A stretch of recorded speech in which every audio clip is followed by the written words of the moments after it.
2023 wasn't a good year for the Carolina Panthers, but I'm trying to make 2024 a better one for myself. Get started on your resolutions with Factor so you're ready for the new year. Factor's ready-to-eat meal delivery takes the stress out of meal planning and sets you up for success in the new year. Skip the grocery stores, prep work, and cooking fatigue. Instead, get chef-crafted, dietitian-approved meals delivered right to your door.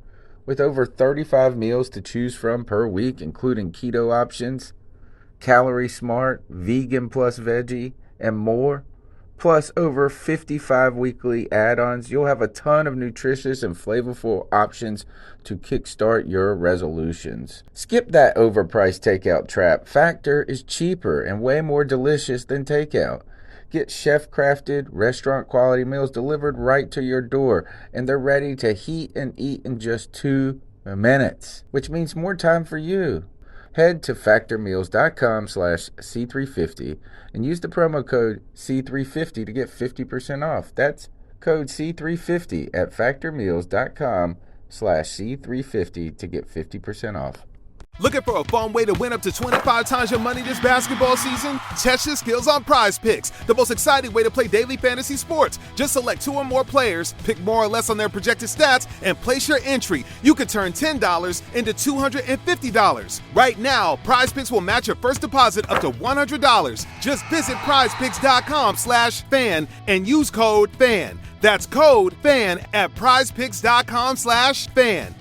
Must be present in certain states. Visit prizepicks.com for restrictions and details. In a world where Carolina Panthers fans have an insatiable thirst for Panthers news and opinions, only one podcast roars ferociously. It's the C3 Panthers Podcast. You know what's perfect is getting caught with your hand in the cookie jar. Getting caught picking your nose in the car by a hot chick on the side of the road. Or when your parents walk in on you as a teenager doing that thing. Ugh. That's what happened to the C3 Panthers podcast, as somehow they've changed the settings on Streamlabs OBS. And when I hit go live, there's usually a second go live thing that I got to do. And I do that right before the show. And we've been sitting here talking, Cody, about tattoos, arguing over Luke Kuechly, and prepping for the show. And people been watching us. They're voyeurs, dude. Thank God I didn't tell you what kind of porn I'm into. Jeez. Yes. Yeah, man. But hey, we're here now. And we still have the best fans on YouTube in our chat actually ready to do the show. Josh from Mass, Richard's Outdoor World, Jake DeLome, to everyone else that's been here for a while, we thank you. We appreciate you. Got a ton to talk about. Tony Dunn. Ain't nothing to it but to do it, brother. Let's roll. All right. Tonight's show is... The hangover from New Orleans is very real. Something like that. I don't even know. I'm all flustered here. CK, how you doing, man? We've been talking here, and people been watching us, man. Yeah, that was interesting. I got the notification at 8:15. I was like, maybe that's just the countdown. But yeah, that's. I'm glad I was not joining earlier than I did, because I may have also slipped up. But I'll tell you what, I had withdrawals from the C3 Panthers podcast, and I'm telling you, looking forward to getting it done tonight, guys. Richard's Outdoor World says, hey, some of us got to see how y'all prepared, and I kept commenting, you were live, and we kept not paying attention. Greg, the Bat Daddy, back in the house, in his new house, right? Yes, sir. Congratulations. New house. Thanks, man. New house, new puppy, like all the good stuff. Oh, somebody to ruin that brand new house right away. I know, exactly. Yeah, man. Hey, you know what? I served my suspension. I'm back. I'm ready to talk some football. Yeah, so, we closed up one internal C3 investigation. Some people filed some complaints against the Bat Daddy. We opened up an internal investigation. We found him free of all the charges. But he took a self-imposed timeout. And now, CK, I think we got to open another damn investigation. Oh, yeah. We need to get those hearings going. We need to be selling the tickets to those hearings so that we can ensure we're giving a thorough investigation. And it's got to be fair. We got to make sure it's fair. Yeah, I mean, I got to admit that I'm going to be the focal point of that investigation. All right. Guys, go ahead and subscribe to the show. Smash the thumbs up button. Thanks for hanging out with us through all the mess. And you got to see behind the curtain. And I got to tell you, I'm pretty embarrassed. But guess what? It's not the first time I've been embarrassed. And it's not the first time the Panthers have been embarrassed. And it probably won't be the last time you or the Panthers will be embarrassed. By the end of the night. Like, sure. All right, so, guys, the Panthers fall in their third straight, correct? Yes. Yes, right. That is the unfortunate truth. Green Bay, then who'd we go see again? Atlanta, and then now the Saints. You know, it started out as it looked like it was going to be a long and ugly game, guys. The Panthers did make a game out of it. A lot of still mental mistakes and errors for this team. But let me just go ahead and turn the mic over to Cody.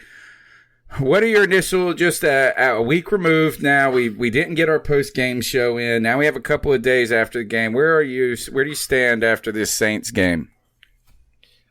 Well, I mean, listen, there were things to like about the football game. I do think that Kyle Allen did have something of a bounce-back performance. He definitely did better than he did against Atlanta and against San Francisco and even the first half of the Green Bay game. But overall, a lot of the things that we've been saying for a long time are still a problem. There isn't a lot of due diligence on our defense. I know you and I were talking before the show, which was apparently in the show, about Luke Kuechly and his rumored degradation and, how much of an impact, maybe injuries have had on his performance. Does he want to be playing for a Ron Rivera defense? But I don't know. It just seems like I can't really think of anything else other than Christian McCaffrey and DJ Moore are incredible, and they're making plays at a time when seemingly no one else is. We have a head coach that refuses to play our best young players, and Brian Burns seeing 22 snaps out of 67 possible. And other than that, our defense, our backfield got roasted too many times, and it's a problem all the way up and down. CK, where are you at after this game? He might be muted. Greg, where? Sorry, guys. I'm in a grocery store. Oh, okay. Hey, come back to us when you're free. Greg, what do you got after this game? Where are you at now? We haven't talked to you in a couple of weeks. How have you changed, or what are your thoughts on this team after losing to another division foe? Well, at the end of the day, whenever I looked at the game, I can't help but feel like this season's lost. Like, I felt like before this game we had hope. But I think in order to win the division, we're not going to get a wild card because there's too many good teams in the NFC. But to win the division, I think the Saints have to lose 3 of their next 4, and we have to win 3 of our next 4, including 1 against the Saints. Or we have to win out, excuse me. So I don't think that the playoffs is in the picture anymore. So it actually kind of puts you at ease because now I'm not going to be disappointed in a few weeks. I'm not going to go a few more weeks without, hoping this is going to happen. It sucks thinking about the fact that we have lost 4 games now this season on the last play of the game that we could have easily won. We really only got beaten 2 games. We could have won every other game we've lost.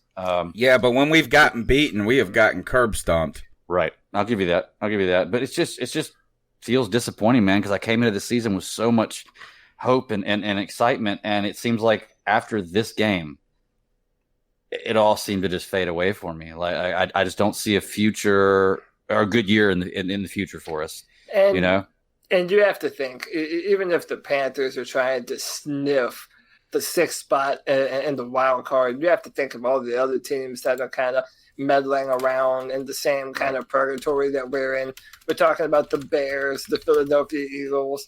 The Eagles have a really favorable schedule going forward. Mm-hmm. There's just a lot of good teams on our schedule that we have to play that they don't. We have to play against the Seahawks. We have to play against the Saints. I don't know, man. It's looking like someone put in the chat, Brad Dugan, we're going to finish at 6-10 this season. And that appears to be the sad reality of it, man. And it's that same old tried and true Carolina Panther mediocrity that has to be done away with, man. Oh. Yeah, I think it's going to take a systematic overhaul. everything from our general manager to our coaches. It's going to have to start from top to bottom. Yeah. All David Tepper moves.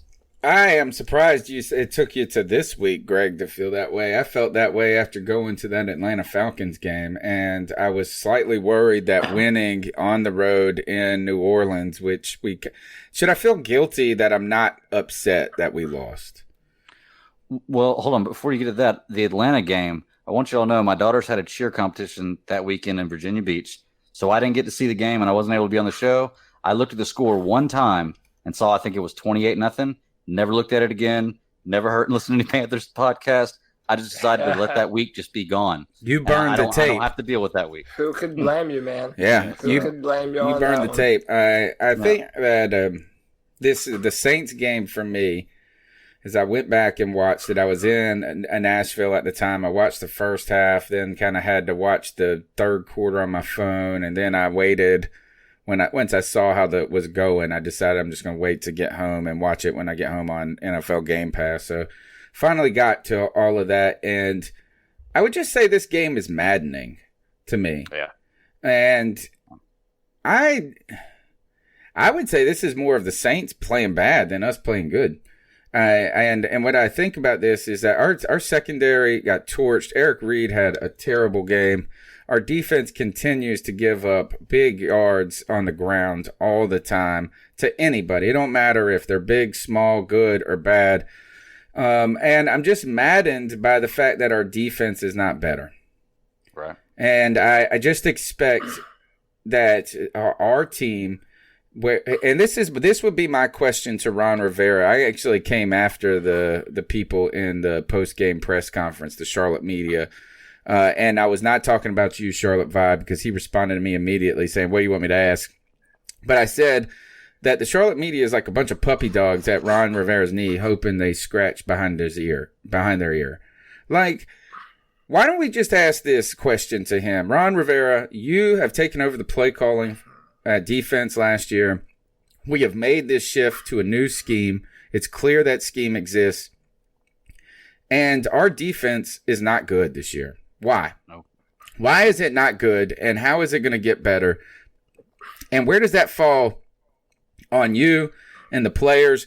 Because it's both. It's both. I mean, and we've had this argument over and over, but we were talking about in the candid behind the scenes C3 show before we went live, when we were already live. And I brought this up, and I want to know what's up with Luke Kuechly. And Cody automatically got defensive and protected his little mama. Oh, I'm defensive. I think I have a good theory. You did what I do with Cam, right? Mm-hmm. And that is that there can't be anything wrong with him. It's got to be other things. But Luke Kuechly, there's two things that have troubled me about the season so far. Is one, he's been making mistakes, right? And that is, and they've not been all. It's not only been him. But, he's had trouble in this 3-4 in the run game. And maybe that's on the defensive tackles, letting guards get to the second level. That very well could be it. But I just have not felt like Luke Kuechly has been our defensive coordinator on the field as much as he felt like in years past. I don't think it's necessarily him taking a step back. I'm just wondering what is going on. Why is he not playing better?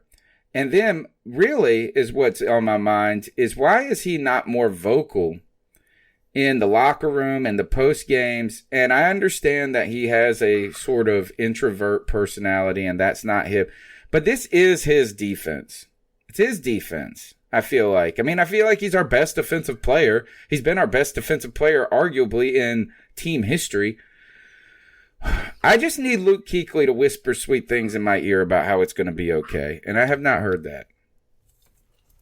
Yeah, I actually had a friend the other day who's a Pittsburgh fan, and he was telling me, I came into work, and he asked me after the game on Sunday, he said, hey, man, I don't watch as much of the Panthers. I watch the games, but I don't keep up with them as much. He's like, one thing I noticed is I don't see Luke Kuechly anymore. He was like, I used to watch Panthers games and see Luke Kuechly every single play on defense, and now I never see him. And he asked me the reason why, which is kind of what we're talking about right here. And I think part of it goes back to what we were talking about before, no TD, the change to the 3-4. I mean, there's a lot of things that could factor into it, but I mean, do you think maybe, and I'm not meaning anything by this, like I'm looking at things from all points of view. He's like a John Beeson type deal where he was good for a solid 3-4 years, and then he just fell off because he hasn't fallen off. So, like, I can't say that because he hasn't fallen off. He's not terrible. Because it's been 8 years. He's been the most dominant defensive player in the league, or at least the best. I would say the best linebacker over the last 8 years in the league. For me, it is. It's just this. It's not that me criticizing him playing bad, but it is kind of this, like, we're used to seeing, like, Luke Kuechly being, like, just popping out on the screen. Yeah. And it hasn't been as much of that, but really, I'm just kind of wondering why he's not popping out as kind of a leader of the defense vocally. And I think he has the personality to, at least in the post games, to say, we're going to get this corrected. We got this, we did this and that. And I just haven't seen it. Well, I do think that there is a lot of credence to what Greg was saying. And I think that missing of Thomas Davis is actually a bigger point than maybe we made it out before, because we know that Luke is a studier. And I mean, that man studies film. That man knows what plays to audible to, what the quarterback wants to do before the quarterback even knows. So, and Luke still does that for us. But I kind of feel, and looking back on it now, that Thomas Davis provided the other end of the spectrum, that that ability to cause the players to want to fight and light a fire on their ass and make them go out there and play dominant Panthers football. But what I did say before we went live is that I kind of feel that whenever the Panthers play bad, that's when we notice Luke Kuechly the most. Like, we can all say that James Bradbury played terrible, because he did. We can all say that Shaq Thompson has not been playing to the level that we saw even earlier this year. And this is not me making excuses for Luke. I'm just saying that right now, our entire defense, they're confused. They look outmatched. They don't look composed. There isn't a lot of, I don't know, there's something missing with this defense. And yes, Luke is not playing on the normal level, but I don't know if I'm ready to jump on the, it's all the concussions finally catching up to him, or it's, he's tired of playing for Ron or this or that. I just don't know. Luke is not playing well, but neither is anyone. Is there anyone on our defense right now that you could say is balling out and making plays and is the shining star on an otherwise bad defense? Darius Jones says, y'all looking into Luke too hard. We moved to a 3-4 and don't have the pieces to make it work. And I think there is something to that, especially by losing Don Terry Poe in that game, is that we really haven't. We might not even be big enough on the defensive line to be a 3-4, right? Like, we could use like two. Gerald McCoy is kind of, I don't know, kind of not a leaner, but he's not the largest defensive tackle in the league. I mean, I think there's an argument there, and I want to caution people. This is not me, because I'll be getting tweets all day tomorrow. I'm not saying even Luke Kuechly is playing bad. Right. He's, first of all, he's always been perfect, near perfect. And this year we've seen him not be perfect, right? A couple of times. But all right, so he's mortal. Fine. I don't even know if it's a regression. I just am really more a little weirded out by why we just haven't heard a lot from him this year when it comes to what's going on with the defense, how we're going to get better. I thought that'd be like Ron Rivera would want him to be on the mic because he trusts him to be on the mic and different things. But you're right, nobody's played well, and I do want to point this out. Wow, Eric Reed has more tackles now than Luke Kuechly. Eric Reed was dang bad in this game. He was. Before we move on to Eric, I do want to Zoso in our chat room says could use K1. And I do kind of think that maybe we passed over how important that was going to end up being. Because I think when you look at our setup, having Don Poe in the middle and K'Wan Short and Gerald McCoy on either side of him at that 5 defensive end position. That was a big part of our defense going into the year. And But I think, go ahead. I think I was going to say, I think when we look at it from that perspective, though, I think we didn't realize how much of a loss it was going to be because we felt like our defensive line was so stacked to begin with. It didn't feel like it was going to be a big loss because, we have the pieces to make sure that that's not going to really impact us as much. Right. But what we find is maybe KK was a bigger part to what we did as a defense and what our plans were as this defense than anybody could have realized. And now we've lost a pretty vocal leader in that locker room in KK. So I think there is the possibility that may be an accurate statement to bring that up. I was thinking about it earlier because KK, for whatever reason, decided to come alive on Twitter on Sunday while we were playing the Saints, thanking everybody for wishing him, well, and everybody kept on tweeting him. So I started to realize maybe KK's a bigger piece to this whole defensive downfall than we realized. He's always been a favorite player of mine, KK, and you saw him kind of get dinged up in the past couple of years, or at least get caught up in double teams, when we and he wasn't as dominant as he was in, say, 2015, 2014, 2013, but we had kept saying it's because there's so much attention to him. And you're right, is that we have, we've forgotten potentially how important he was for this actual group of guys in the 3-4 to really work throughout the year because, Love, we haven't heard anything about Love this year or some things like that. I feel like it's been a couple of weeks since I've even heard his name called. Well, it's I don't even think that is that we haven't heard their names. It's just that they don't command the type of presence, and they're not the kind of player that K'Wan Short is. Vernon Butler played well for a little while, and we noticed him. We started saying his name for the first time ever in his career. But the fact of the matter is, and I said this too in our little pregame private session, that, the defensive tackles are so important to linebacker play. Those two positions, linebacker and defensive tackle, they really do work in tandem.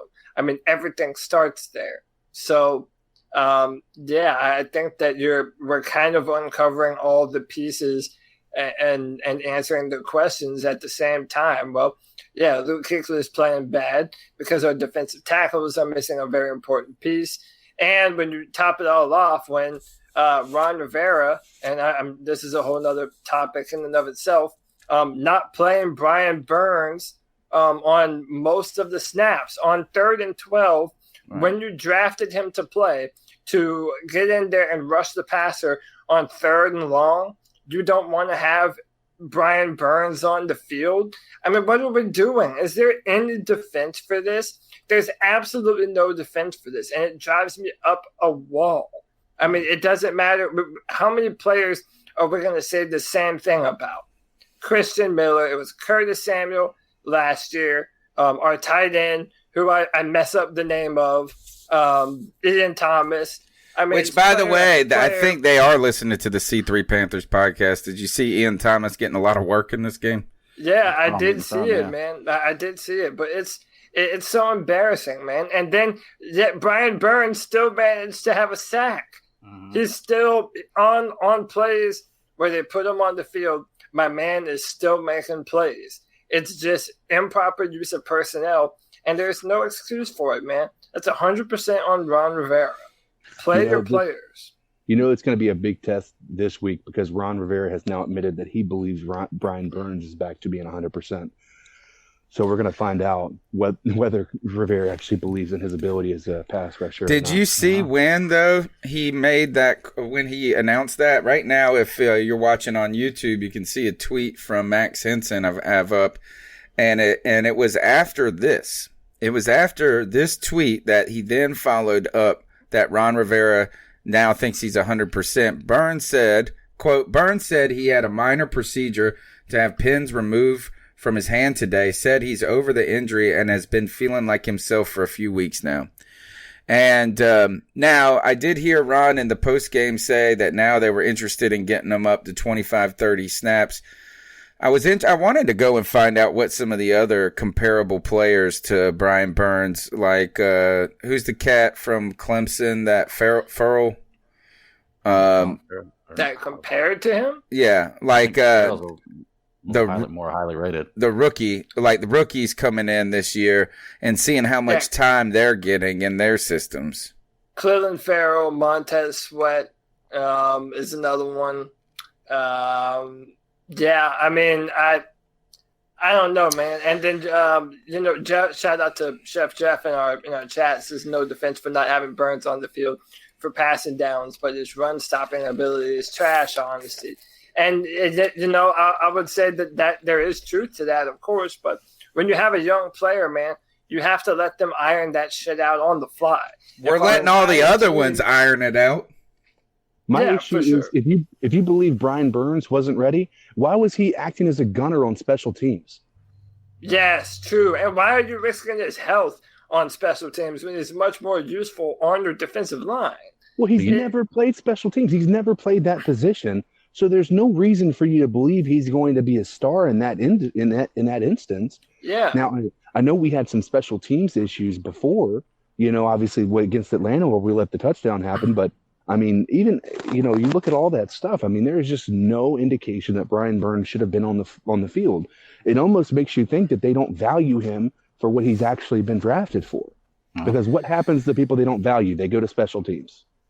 Well, I think Ron Rivera is also the kind of coach that he wants to make sure that these players cut their teeth and that, Rivera, they have to earn their spot. And that's why he misses out on so many different players out there. Like, it takes an injury for a player to get promoted or realize we have somebody great on the roster sometimes. So, I feel like he's earned his spot, though. Like, he has been productive. Yeah. Like, he has been productive. And so it is strange. Now, do you think, and I said this in the pregame show that we didn't know was live, do you think that Brian Burns coming out and saying this indicates that he's kind of bucking up to Ron a little bit? For him to say he's feeling fine for a few weeks now seemingly contradicts what Ron has said, where he can't pull and grab and do these things. And my conspiracy theory is that Brian Burns may be letting it slip that the hot seat talk for Ron Rivera is actually in the locker room. Yeah. Well, I actually wanted to bring this up while we were talking about the defense because there's two possibilities that I have no evidence of, but I'm just trying to open up possibilities in my mind of what could be wrong with the defense. One would be maybe Ron's lost the room. Like maybe he's lost respect from a lot of the players and they're just not playing hard for him, which would go back to what Cody's saying about needing new coaching because if you can't motivate your players, something's wrong. But also, do you think maybe there's some dissension in the locker room? Like maybe there's factions. Maybe the team doesn't get along. Like I'm not specific. Like just say, for instance, the defensive line doesn't get along with some of the cornerbacks or vice versa. I mean, I have no indication of any of this, but do you think that's a possibility? Well, I mean, it's certainly possible. I mean, if you watched All or Nothing last year, a few of the veterans were pulling aside Dante Jackson, who was granted a rookie at the time, but they were trying to talk him down and get him to do some things better. But I think you kind of hit the nail on the head with your first point. I mean, this is Ron Rivera's 9th year coaching the Carolina Panthers. And maybe the new guys, maybe they have no connection with them, but maybe the older veterans on our team have just kind of tuned them out. They know the song and dance. They know what Ron Rivera is going to say at the end of the year when he's trying to, whip this football team into shape. And it doesn't work the same way anymore. And it does go back to what I said about Ron Rivera, man. I mean, even if he managed to somehow save this season, I don't know, man. We need to reinvigorate this locker room with something different. It's time to move on, man. I don't know what could happen to finish out this year that would cause me to want Ron Rivera to stay as our head coach. Yeah, I mean, I've moved. I mean, it's harder and harder to not feel like that. Particularly, I mean, I felt like that 2 weeks ago. That it just is another nail in the coffin. Look, CK and I are going to be going to the game this Sunday. We're hosting this week. We got Seattle, right, CK? He's not here. Is that? It is. Yeah. Okay. I'm pretty sure it's Washington. It's Washington this week? Let me bring up the schedule. Dang it. All right. Well, is that you could get, yeah, it is the Redskins. All right. So dang it. I was hoping for the Seahawks. Look, you can join us at the game, and if you want to come to the game and hang out and see the Panthers go against the really, really bad Washington Redskins, so bad that their quarterback forgets that he's the quarterback and is taking pictures on the sidelines with fans over there, you need to go to Vivid Seats. You can download the app Vivid Seats or vividseats.com, and you can get a ticket you want for a price you like. Right? Join us there at the game. Vivid Seats has a rewards program where they reward you for the more tickets you bought. You know, when I was in Nashville, I pulled it up and I was trying to talk the wife into going to a Predators game. The Predators were playing the Vancouver Canucks and tickets were as low as $25 there. So, hey, the Redskins don't garner and command the most attention when it comes to the second-hand ticket market. So if you want a cheap ticket, go to Vivid Seats, hang out with us and watch this game, and be sure to use the promo code OVERTIME at checkout to receive a discount of up to $100. That's Vivid Seats app, promo code OVERTIME. All right, let's see. Other news real quick. Did you guys see this? Is Gaulden got released. And yeah, I did. Yeah. So we have now let go of another. Basically, the third round is a bad round for the Panthers since like Trey Turner. I'm trying to think of the last third round pick that we had good that turned out well, but Rashawn Gaulden, to tell you the truth, has been pretty much a headache for the team, and at least he hasn't even been good enough to be a headache. You know, he started to show some flashes in the preseason that he might be able to contribute to this team, but he's been relegated to a complete special teams role, as well as the Panthers made it clear that they needed help there by going and getting Trey Boston and making sure Eric Reed's the guy out there. He then goes and smashes into DJ Moore while he's fielding a punt, starts a ruckus or a fracas with some people, gets a personal, or maybe he didn't even get a penalty. I don't know how he didn't get ejected in that game, but the Panthers ejected him the following day. Rashawn Gaulden, no longer Carolina Panther. Is there anything to talk about here, Cody? No. Listen, this kind of feels like Benet Benwickery when Atlanta torched us. They just need a scapegoat, and yeah, he didn't play well. But if you look at it, it's kind of another microcosm for Ron Rivera, just our team playing just undiligent football, and just playing out of sorts. Yeah, man, I don't know. This is it's one of those things where I never liked the pick to begin with, but I always hoped that he could turn into something for us. I remember in the preseason, we gave him some shots at nickel. Ultimately, we wanted him to be our long-term nickel corner. Apparently, he bought into what the Panthers were doing this season. And, yeah, it's just another wasted third-round pick. Oh, and by the way, don't let that fool you from the fact that last year's third-round pick can't win the backup job in Carolina. I'm just saying, I'll throw that out there. But I don't know, man. It just seems like another move where Ron Rivera and Hurney are trying to say, see, we care that we're losing. We cut a player that did an oopsie. So, I don't know. All right, while you guys are checking out the show, go ahead and smash the thumbs up button. Over 50 people watching the show. We appreciate it. You can call into the show, 252-228-5098. We're on iTunes, TuneIn, Stitcher. Leave us a review. Help the podcast grow one fan at a time. Send the link to one person, and that really helps us grow. We've grown tremendously over the last year. 7 years running on the podcast right now, which is fantastic. I don't think you run into many podcasts that go each and every week for 7 years. And if you really enjoy that and want to support that, you can donate to the show using the super chat is the easiest way, or PayPal is in the link. I believe we got that, or you can buy a t-shirt on the website or whatever. Also, I'm going to be announcing the finalists for the C3 Fantasy Football Bracket tomorrow once I figure it all out tonight. We'll get that all set up. I know a lot of people are excited to see who's going to win that Brian Burns jersey and that $300. Guys, I think what we should do now, though, is because I got a couple of other topics that I want to talk about, but I think we're going to weave them in. We still got to talk about Sly on the hot seat. We got to talk about Cam's Thanksgiving. Actually, let's talk about that before we go to cat calls. Cam Newton with his Thanksgiving charity has a big feed the people type, feed the like families and kids Thanksgiving turkey bash. And, we haven't heard from Cam Newton. We haven't seen him around, and, everybody's wondering why that is. People have wondered now after the David Tepper interview with the local reporters that he said in a perfect world, Cam Newton would be there for a long time. But he's got to do what's best for him, and we'll just see, when we get more information. A lot of people read that as things going colder and colder when it comes to Tepper or the Panthers and Cam Newton. But guys, David Tepper shows up at the Thanksgiving bash, and I think that's a big public statement there. I didn't see Ron Rivera there, that's for sure. You guys want to jump on this one first? I'll be more than happy to hop in on this.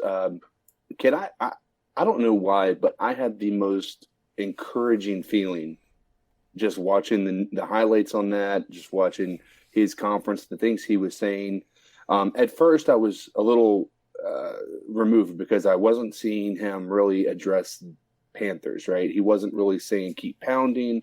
And even if you look back on his Twitter, he doesn't have any of his tweets that have anything to do with the Panthers, all the way dating back until July. Like now Instagram may be a little different, but at least Twitter, he doesn't. It's all about his, Cam Newton Foundation and stuff. But nothing says keep pounding, nothing. So I kind of got discouraged there.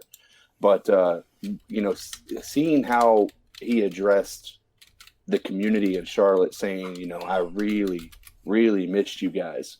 That offered me some encouragement, and the fact that David Tepper showed up was always very encouraging, but they had a very awkward interaction.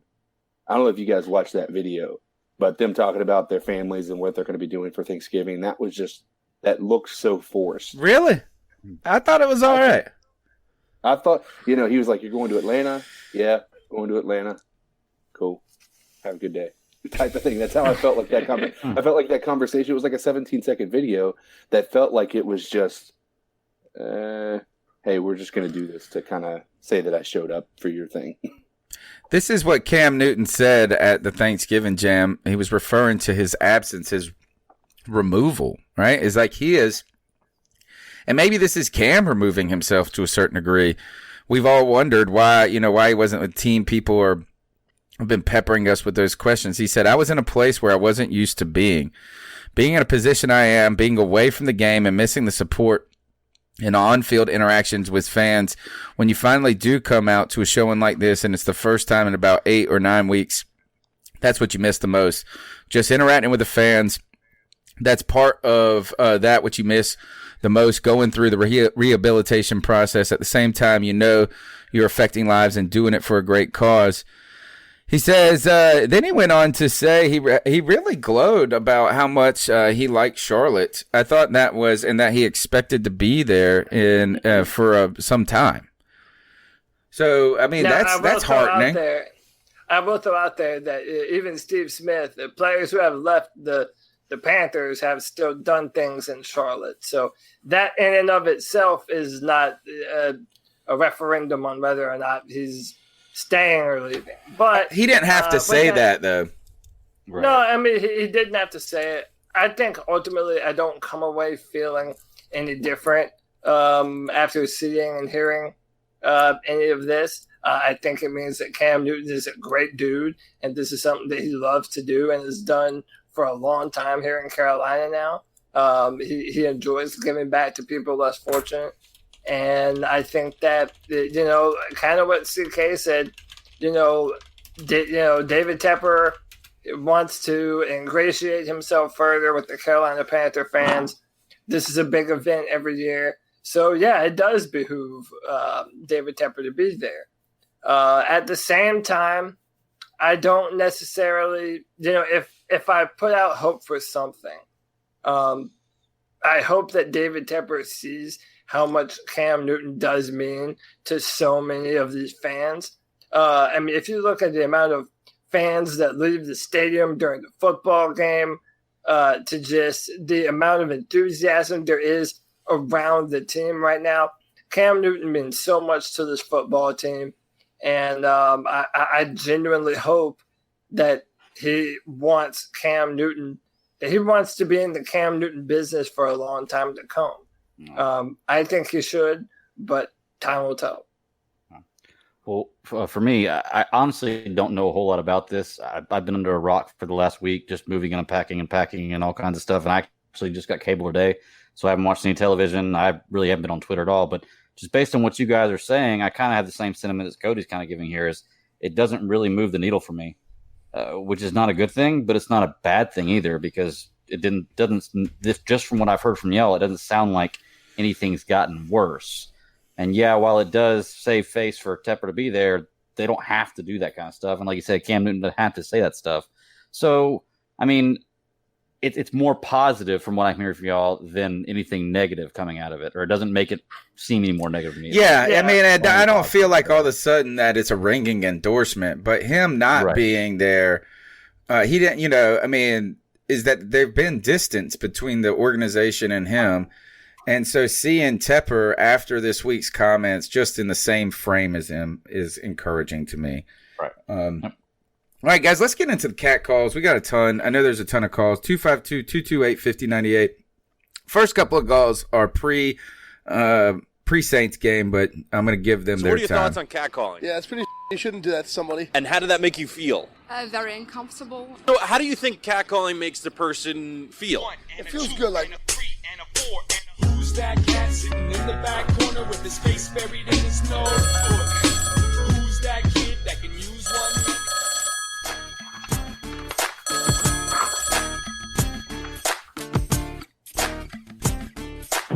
Yo, it's your boy Young Steph, man, straight out of LA, man, all the way in Cali, man.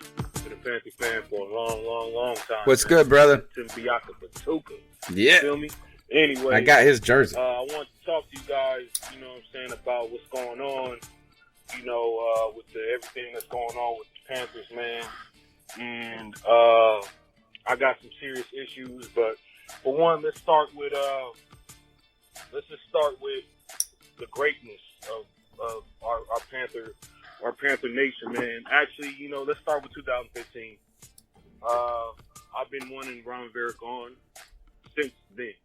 And my thing is that I've been wanting him gone ever since they had a meeting. Now, I don't know if you guys know about this, but they had, he brought in all the captains after the Super Bowl. And I guess they had a dinner or something like that. And, he was saying, that everything was off, everything was on schedule during the Super Bowl. And, he was strict on the guys. But what I got from that was, during that whole season, he was talking about us not losing our identity, us, being who we are, all that other crap, right? But you come out strict in the Super Bowl and we came out flat and lost. So, ever since then, I've been wanting him gone, man. But, we can talk about that, all we want to, but he's still here. But as you can see, it's been mediocrity, man. You know what I'm saying? Just like our owner just said, mediocrity, it just is what it is, man. And, a lot of people were talking about, even with the Cam Newton situation, we all know we need Cam Newton. A lot of the callers are not really talking about, all the games and everything, but at the end of the day, we need a Cam Newton against the 49ers. We need a Cam Newton against all these teams, man, because a healthy Cam Newton, no one can stop us. But in general, I have to, really get at the Panthers organization and on me, because seeing it from what it is, we have to really get at them, because you haven't gave this man any offensive line help at all throughout his years, at all. And you haven't given him any wide receivers at all. I know DJ Moore and Curtis Samuel are cool, but you know what I'm saying? Like, Kelvin Benjamin was a bust. Yeah, it's recent. You know what I'm saying? Even old Steve Smith, he was good, whatever, but he was old at the time when Cam came. So you haven't put anything around him at all to boost him up as a quarterback. And for the simple fact, another thing is what I was mad about, from this organization. Oh, no. He got cut off here. Here's the back end of his call. Yeah, it's my second voicemail, fellas. Yeah, it's boy Steph again, straight out of LA, man. But what's up, Steph? Our organization has not put the talent around Cam Newton, and it seems like he's getting the fault for it, and I don't like it. You know what I'm saying? Even when he got drafted, I didn't like the offensive coordinator. We needed a guy to come in and change Cam Newton, but to get him right. You know what I'm saying? Look, let's just say if he would have had Bruce Arians or Jim Caldwell, or you know what I'm saying? Like actual quarterback gurus that know how to play the game, you know what I'm saying, to know how to call the games and everything else. If he would have had Norv Turner, even in his early career, you know what I'm saying, you wouldn't really see the inaccuracy issues and all this other stuff, man, that I think he would have worked well on, you know what I'm saying? But we have always been in this organization of run first and defense, second organization, and I don't like that. You know what I'm saying? We didn't really help Cam Newton out to his full potential, and and it is what it is, man.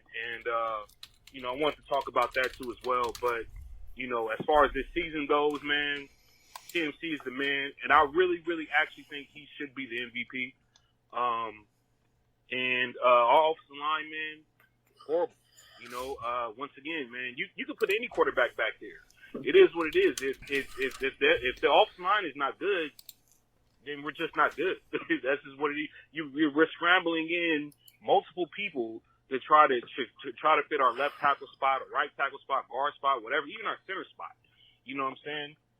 And even the center spot was shocked the hell out of me because we got this guy Matt Pratis, you know what I'm saying, and we got him on a couple year deal, whatever, and he just got pushed back by Watt, and it was just like, okay, we spent that money on him for no reason.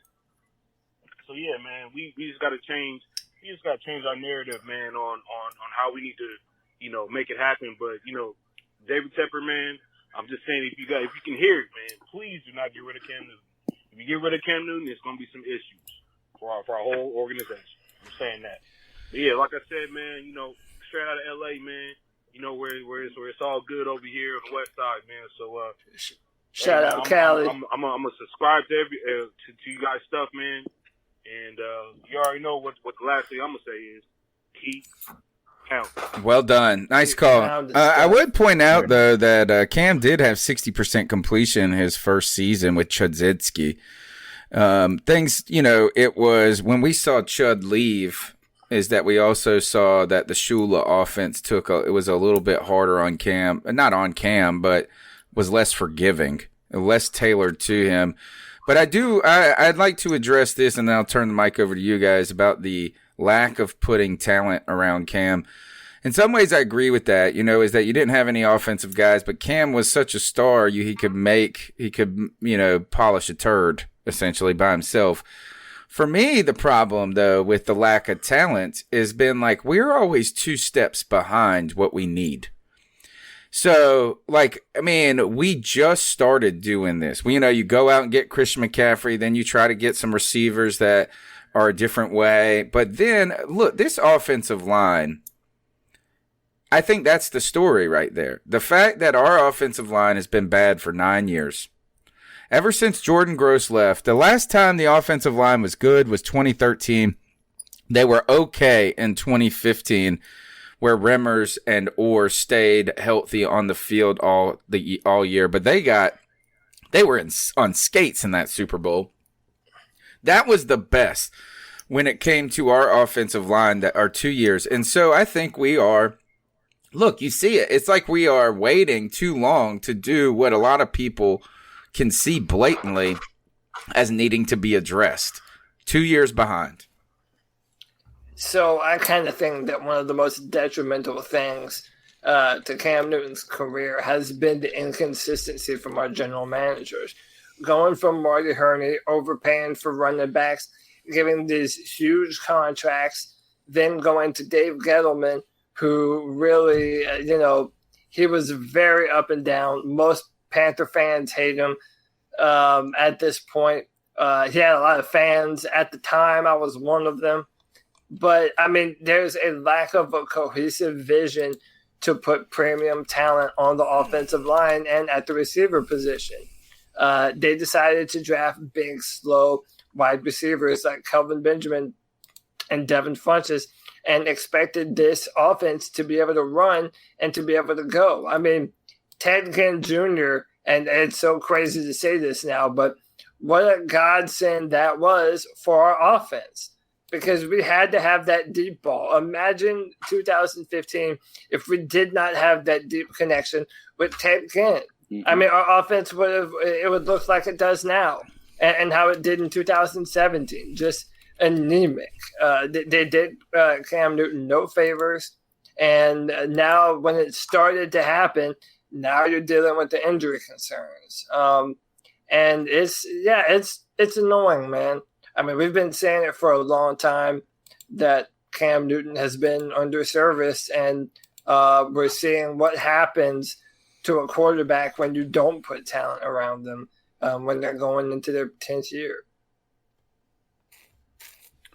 I wanted to hop in for just a second. One of the things, obviously, you touched base on Christian McCaffrey, obviously being the MVP.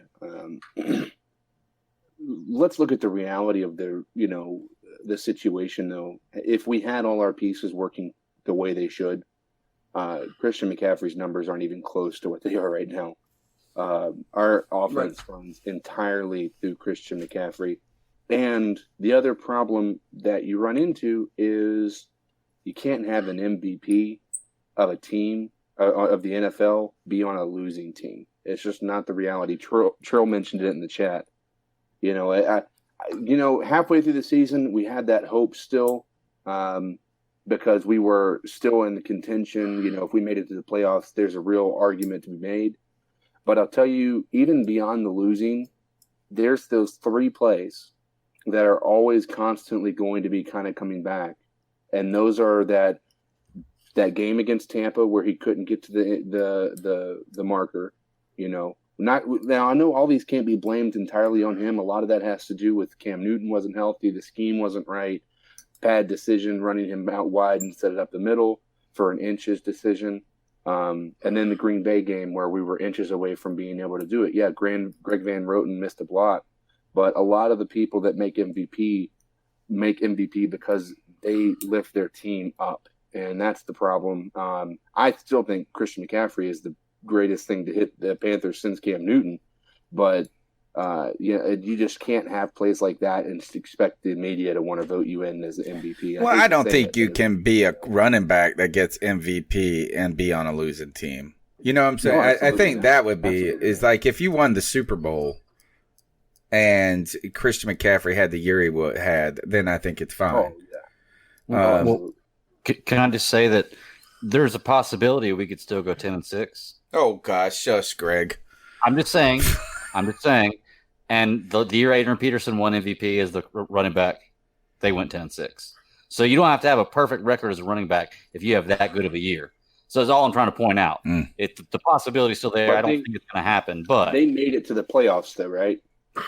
Right, but 10-6 doesn't make the playoffs every year. That's just happened to work out that way for them. I know, but that's what I mean. Like they made it to the playoffs. That's a big part of it. If you're not in the postseason, you're not on prime time. You're not like that's. I think part of the reason you're not going to see Christian McCaffrey is we don't have any prime. We had 2 primetime games, beyond the 4 o'clock, which I don't even consider that prime time if you ask me. But right, there's only 2 primetime games we've had this year, and in both of them, Christian McCaffrey came up short. I do want to throw this in real quick that there is still a possibility that Caroline could be my sugar mama one day. I'm just throwing it out there. It may not happen, but it also may. So you don't know. There's still time. And here, let's just say this. There's a chance. So you're telling me there's a chance. Whether this conversation is mute now because one person has pulled away in the MVP race, and that's Lamar Jackson. Oh my God. That's what I was saying in the chat. I agree. 100%. And Michael Wade says they don't even talk about Cam when comparing to Lamar Jackson. And I agree. What the hell is that about? It's either Vic or RG3. He says, I saw another thing. I saw this tweet the other day, and it was like black quarterbacks now, dispelling the narrative, which I think is a great tweet. I thought, oh man, I'm into this. Like, look at this. We got Lamar Jackson. We've got Teddy Bridgewater. We've got Deshaun Watson. We've got Patrick Mahomes. And then they left Cam off the list. And I was like, how soon you mofos forget? So how soon you forget? But there's a lot of recency bias in all this. All right, 252-228-5098. All right, guys, if you're playing this before Tuesday's show, okay, save it for them. Okay, this is your warning. Tony, I'm icing you the fuck up, bud. Okay, first off, you canceled my call, okay? Or I got like halfway through the second one and you canceled it just because, you got butt hurt. Well, guess what? Joke's on you, because the second half of that call was absolutely terrible, so I'm happy that you canceled it, okay? Secondly, okay, I'm icing you up because you're butthurt. Why are you getting so butthurt that I didn't ask you to be on the team? Maybe I just didn't know what position was set for you. I'm not going to pull Ron Rivera. Jeez, I'm only making the team if there's an injury. What are we going to do with Tony? And by the way, I'm also icing you up because you're hating on Carolina Cam, okay? Yes, he looks a little like a stick, but, doesn't mean much. I'd still sleep with it, okay? So, icing you up, sucker, take that. All right. I should have bounced you at the beginning. What's up, C3? This is Nova Black. I wanted to call in before the game jumped off today at 1 o'clock. Nova Black. I got some things that I want to talk about real quick, and I'm gonna try not to keep it too long. I was never the one on the fire Ron Rivera train, ever. Not at all. I was not. Wasn't the one on the fire Ron or Marty train either. I kind of like the scouting that Marty did, the team that Marty put us together. I kind of like the last couple drafts since he's been back. I don't think Marty has ever been really trashy at drafting. I think the new contract agreement, I guess they call it some type of bargaining agreement between the NFLPA, with all of the players and all that stuff that they had when they had to hold out when Cam Newton first came into the league, when they really didn't get training camp and all that other stuff. Anyway, that's neither here nor there. I wasn't really on that train. I think Marty kind of got out of hand around that time with paying, players and getting his feelings involved over the business part. But I really thought Marty was a pretty decent GM. But now, when it comes to the team and the coach Rivera, Kincher, and the regime and the way everybody's in the locker room, yes, the locker room is great. The culture is great. But the performance on the field has been very inconsistent over the years. And then when you look at the offense, when you look at the defense, when you look at the secondary. What's going on? Stream has reconnecting. Hold on. Go live. See if we're back now.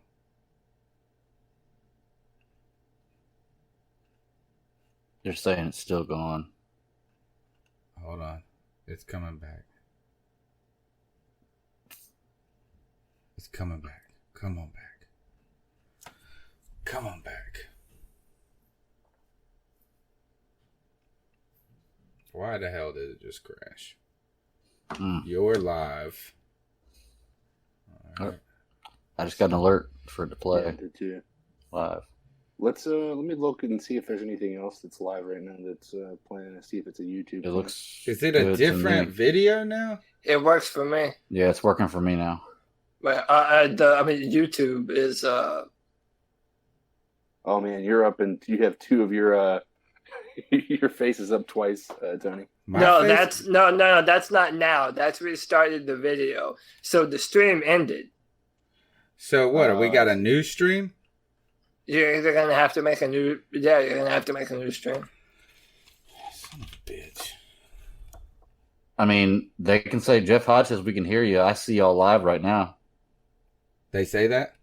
It's a different video. Who's saying? I got sent an alert that y'all went live again, and I went into that. And how about now this? I see Started the video, so the stream ended. But then I Right. started. So a what, new we stream? got a new Started a stream? New one. Yeah. Yeah. All right, here. Let me put it in the. All right. So YouTube did that on its own? It's like the stream died, and then I had to redo it, and then it started a new stream. Like when I went to go redo it, it started a new stream. So hey, this has been a cacophony of errors. So Don't you hopefully, lie, Tony. You were just trying to get more views. yeah, we're back again. Guys, share the link again. I know it's probably a different link. So here, let's keep going on with Nova Black Skull.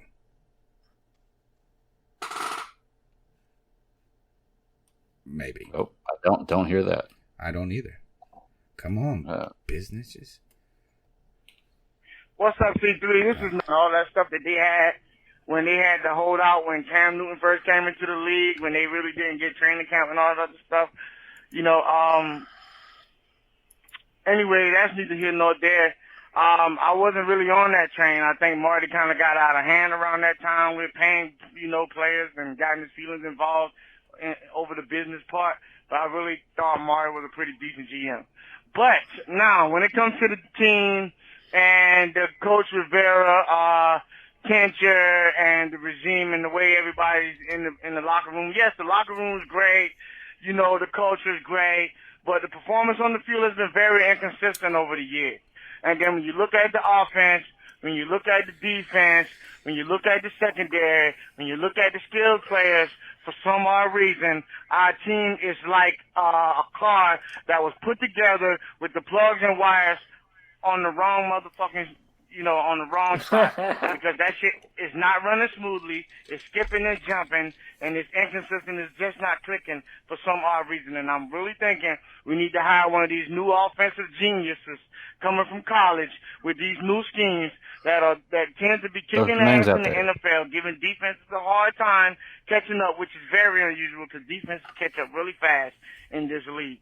Anyway, I just wanted to point that out about our team. Since Ron Rivera has been here, yes, we have done a lot of winning, but that's primarily because Cam Newton has been carrying this team on his back. Some years the defense has not been always stellar. Cam Newton has never had any real offensive weapons until CMC got there, besides Golden Greg Olsen. And I really think that at this point in time, we need a change. Keep pounding. Keep pounding. What do you guys think about this? Is Jeff Hodge, Chef Jess says the game has passed Norv by. I did have this in my notes that this was Norv's best game of the year, though, as a play caller. He did a good job this week. Here's my thing. I want to do an exercise here because I don't know any that's a great idea what he's saying. What Noah Black was saying about get one of these new college young-minded college coaches in here to try to change it up. You guys have any ideas? Because I don't know of anybody. My call is Greg Roman from Baltimore. He's going to be a head coach next year. We might as well snag him up if we can. So yeah, listen, there's a few different coaching options, and that it goes back to what I'm saying.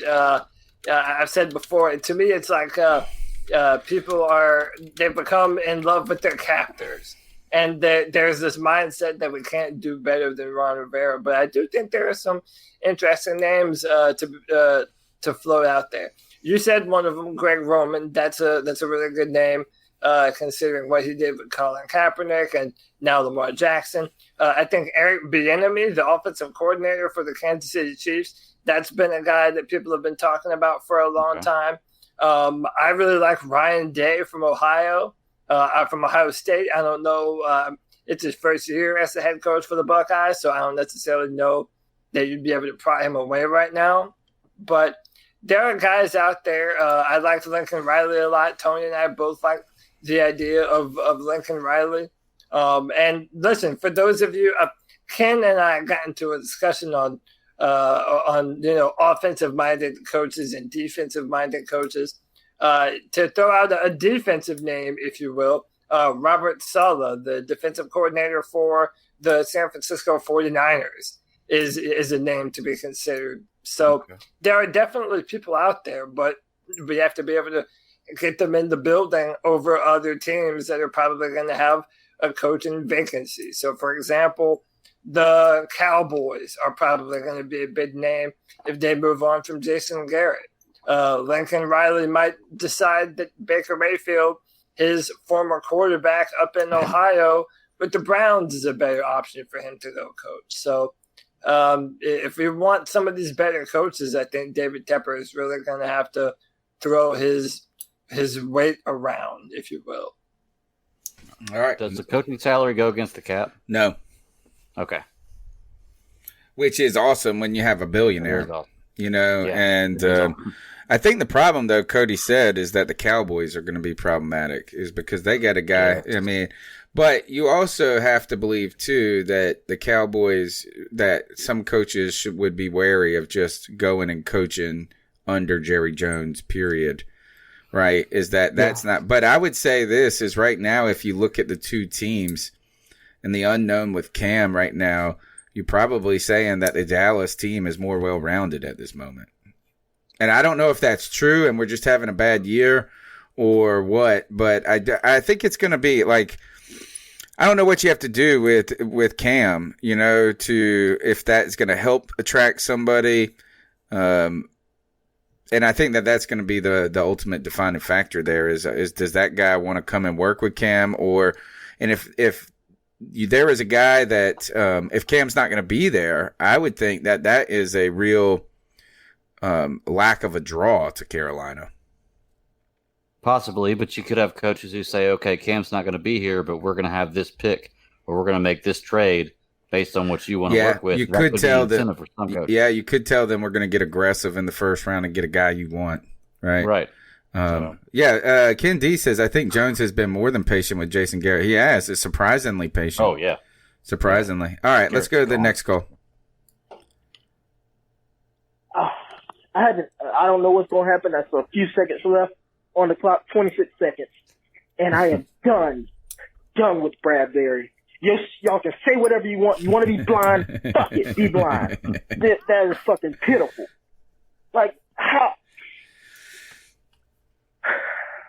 I just don't get it. And the play calling, you can hear the frustration. It's so damn conservative. It didn't make any sense. Kyle Allen was actually playing pretty well. Why run up the gut when you know that's their strength? It doesn't make any sense. It doesn't freaking make sense. Now they're probably going to kick a field goal because of some bullshit that Bradbury can't even freaking state.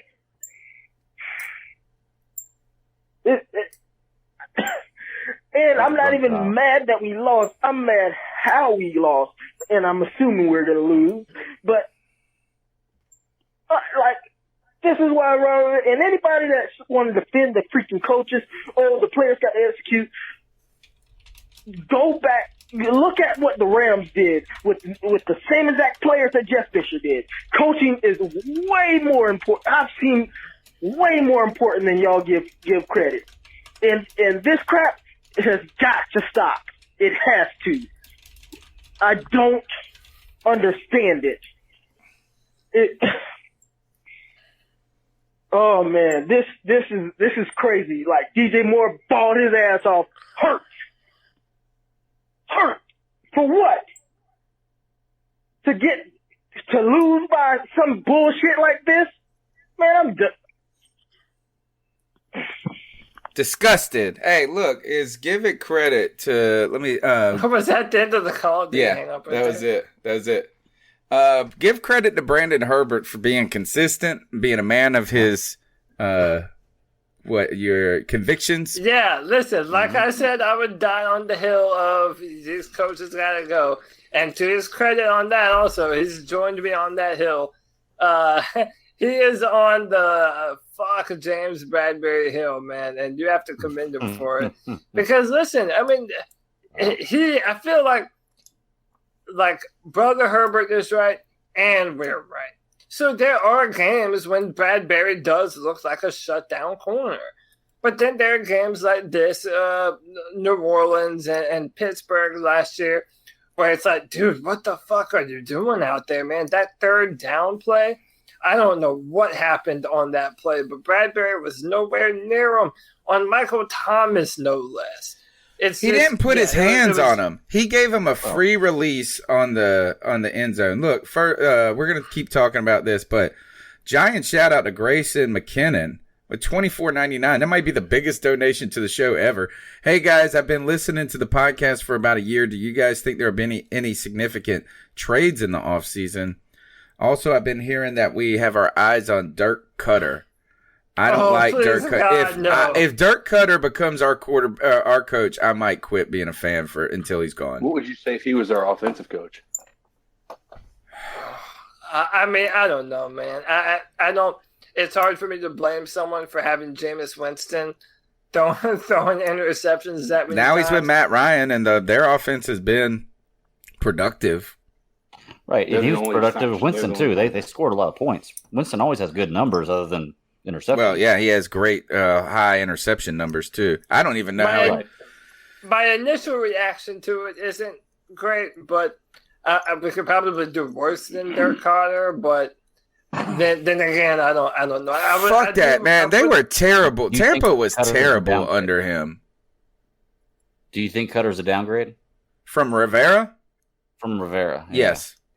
Do you think he's a downgrade from Turner as a offensive coordinator? I don't know.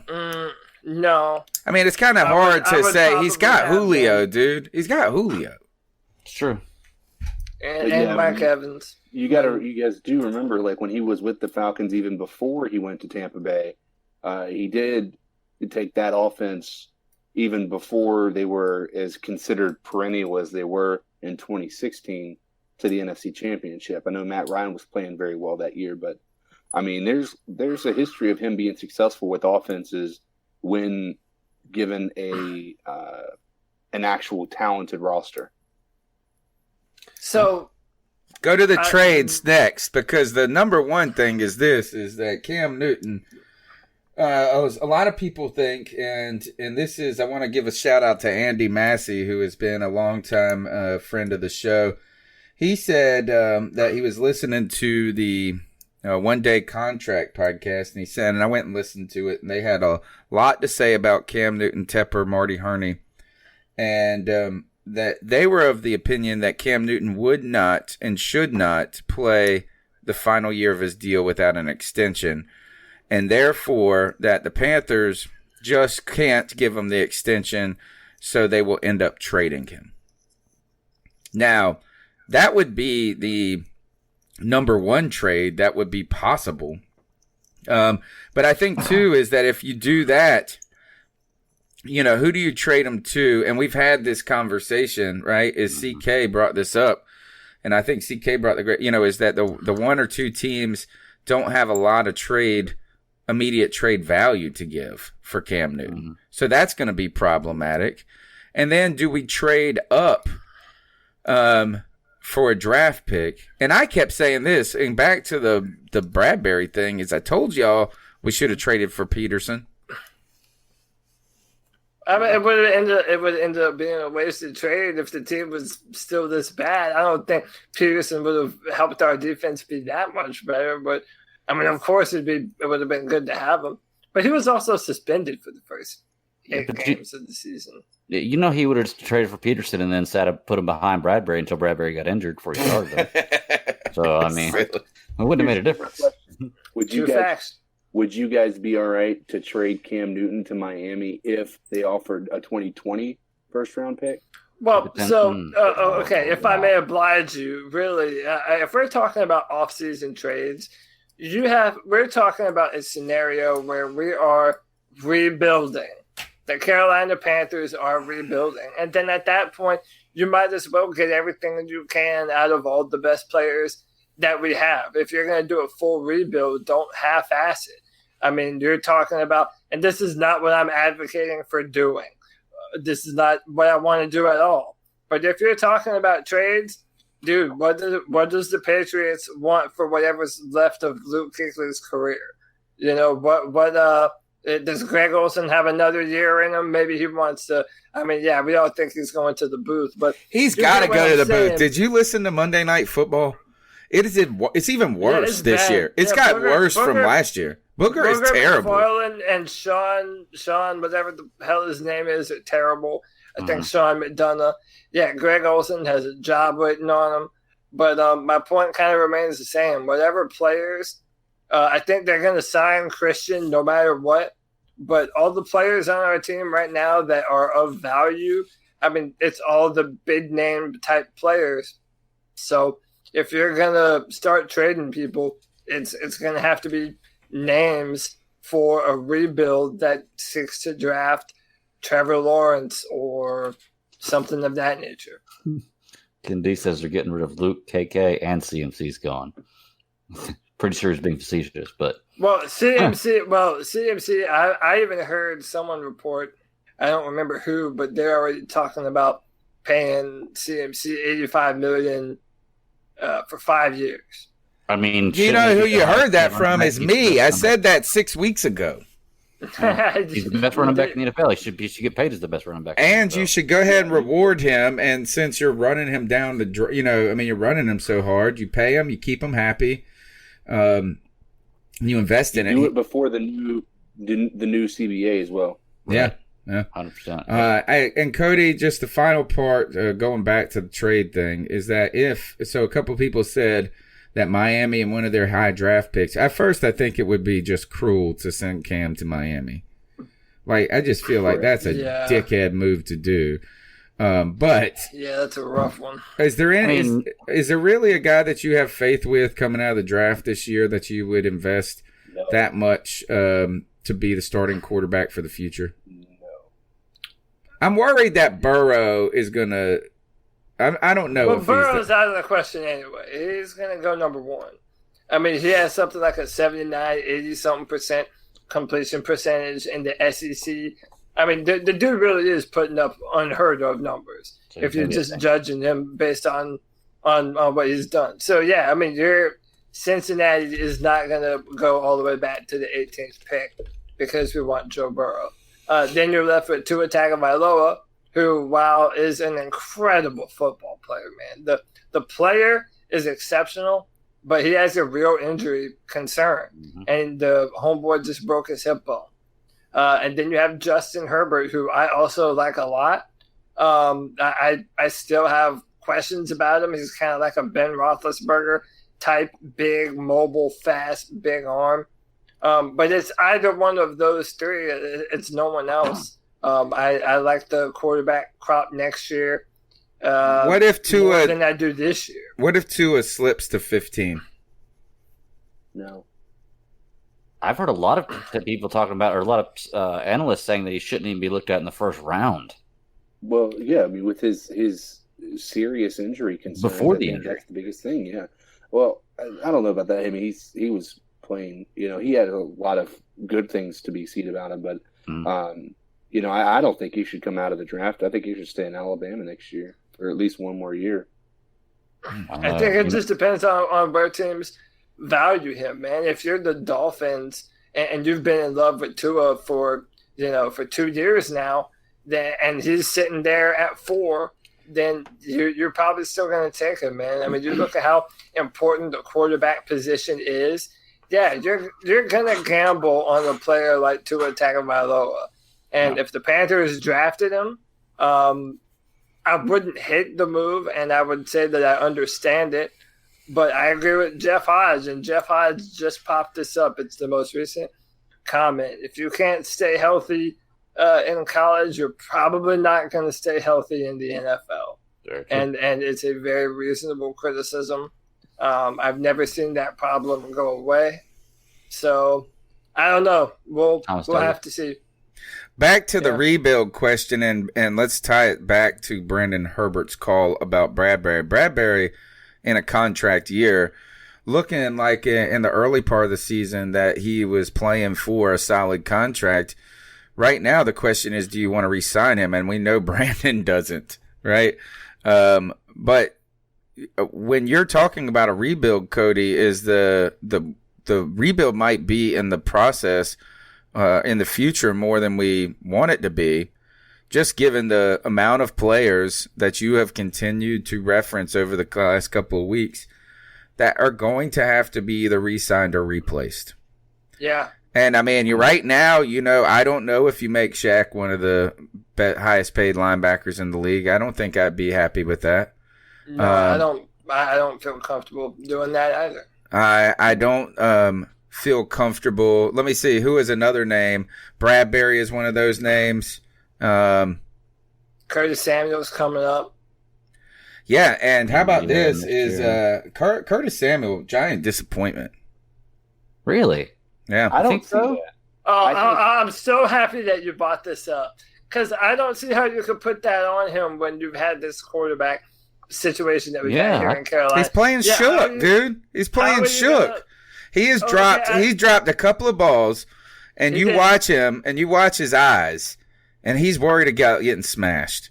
So I did note that he is not making an effort to catch the ball with his hands. His body catching the football, and that's a no-no. You never do that. On top of that, and he's looking. He's hearing footsteps, dude.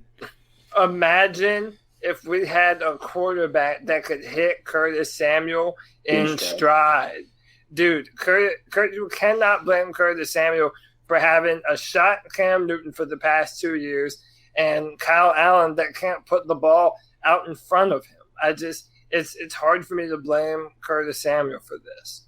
Yeah, I agree. I'm on that train, and when you have a quarterback like, as we said, Kyle Allen, who is literally looking at two people, that is Christian McCaffrey and DJ Moore. Those are the only two reads he has.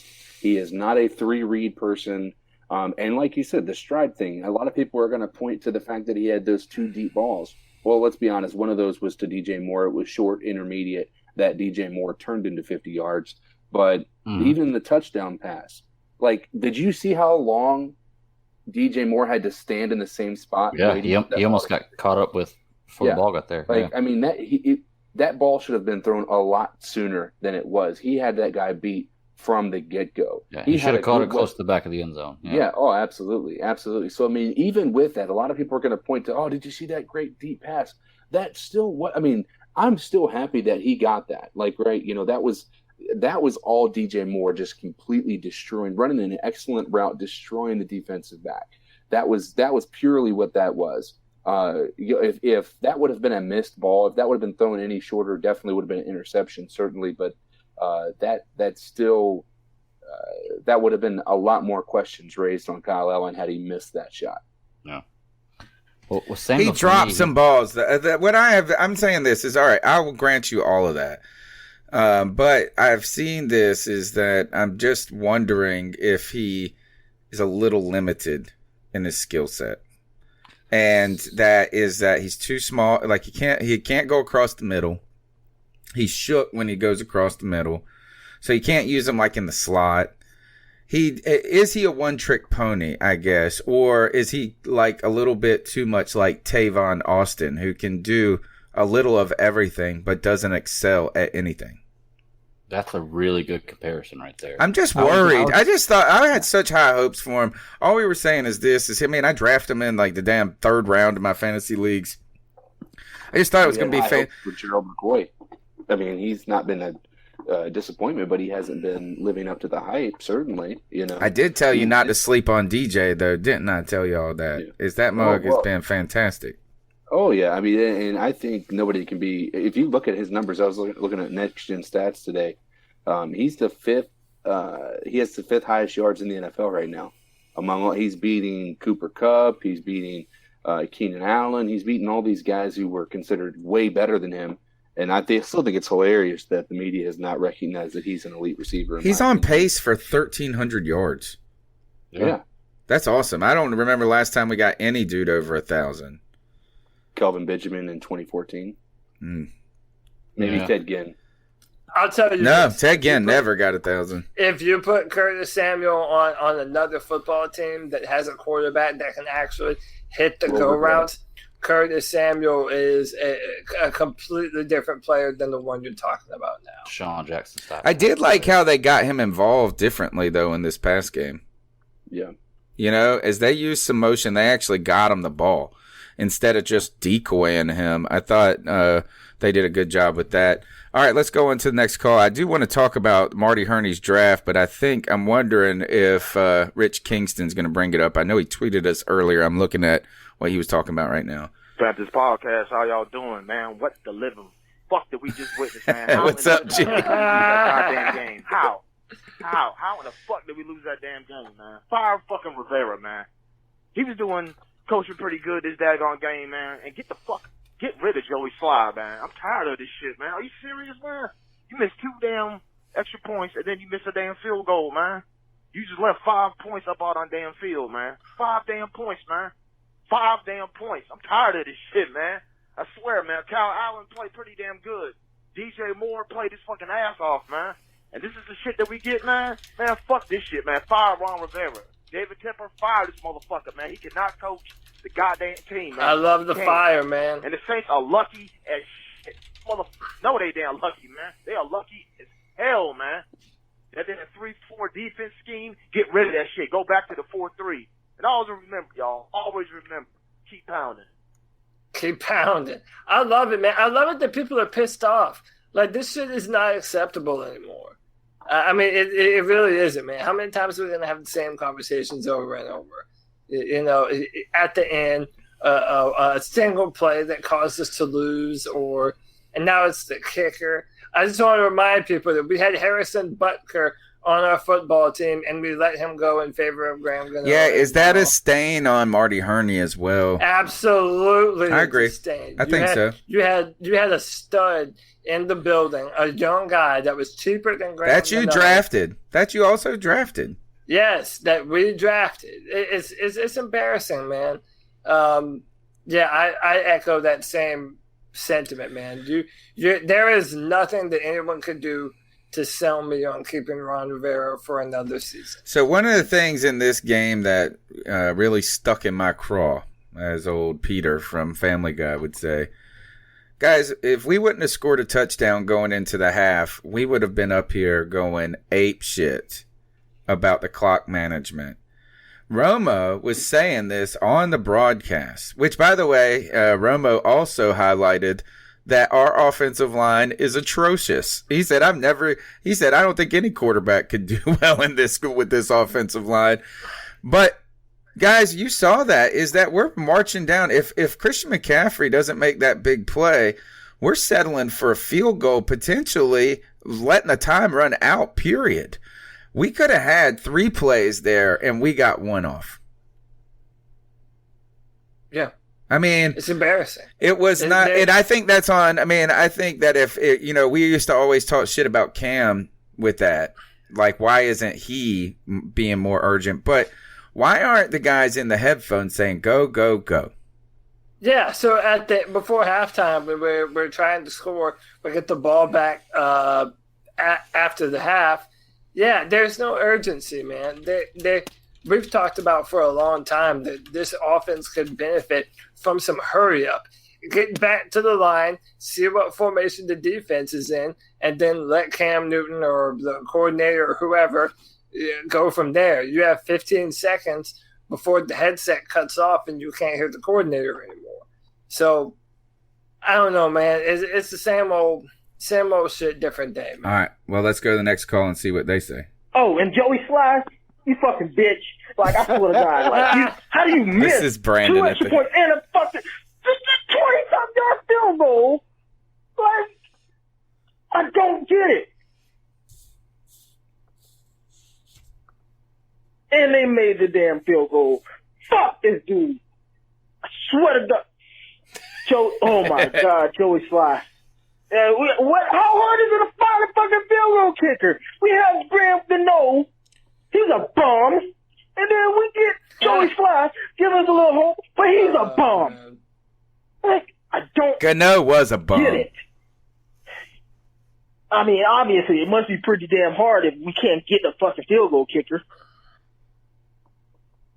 Well, to be fair to And- Joey Sly. And James Bradbury. Well, James motherfucking Bradbury. You say what you want. He almost. Don't think I'm not going to talk about it because he wasn't caught.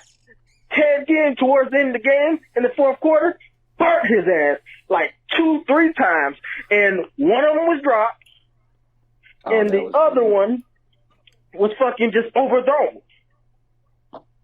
Fuck him. And if y'all think he's good, then everybody can kiss my ass. One of those was Deshaun or Dante Jackson. The other one was Eric Reed playing the deep zone. All right. What were you saying about Sly? Sly, here's the part that he's been one of the least consistent as far as field goals. But when you compare him to Harrison Butker is 1 for 4 from 50 plus. Joey Sly is 6 for 9. So there's a difference between 25% and a 66 conversion rate on 50 plus. Now, when we start talking about the short to intermediate, Harrison Butker obviously has the win on those statistics, but I think there's too much.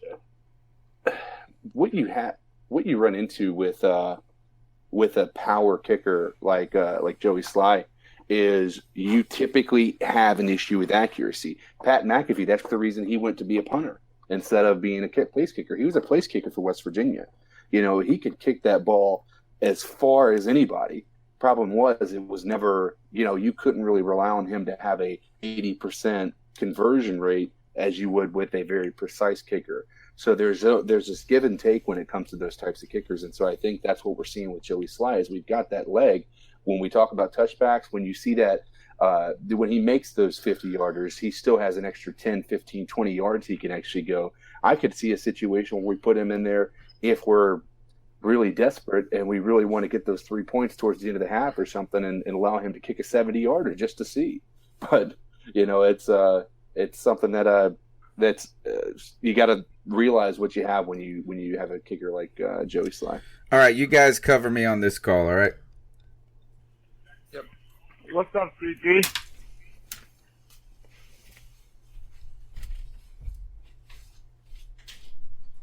And no call. Great. CK, can you hear me? Yeah, I'm here. Yeah, so it's just me and you right now. So let's talk about this. Could you foresee a scenario where we employed 2 kickers? Have Graham Gano be the short range to mid range guy, and then when you had to have a hammer leg, have Joey Sly. I mean, because I've been thinking about that.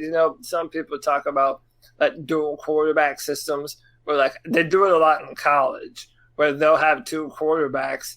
Essentially, they'll rotate them in and out. I wonder why you don't see that with more positions. And did you think that we could do something like that for kicking? I think that really messes with somebody's head. To be honest with you, because kicking is all about your mindset. Not all about it; you have to have talent too, but a lot to do with your mindset.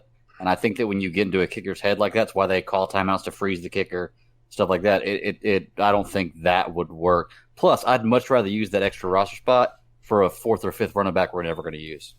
Yeah, we're never going to use. Never going to use. But to Cody's point, here's what I'll talk about. They talk about kicking being a mental game, and every camera shot was cut into Joey Sly sitting by himself on the bench, and all by himself the entire time. Can you not I could personally see where even having a second kicker just to be there for the moral, just being able to say, hey, man, I've been there. These are not easy situations.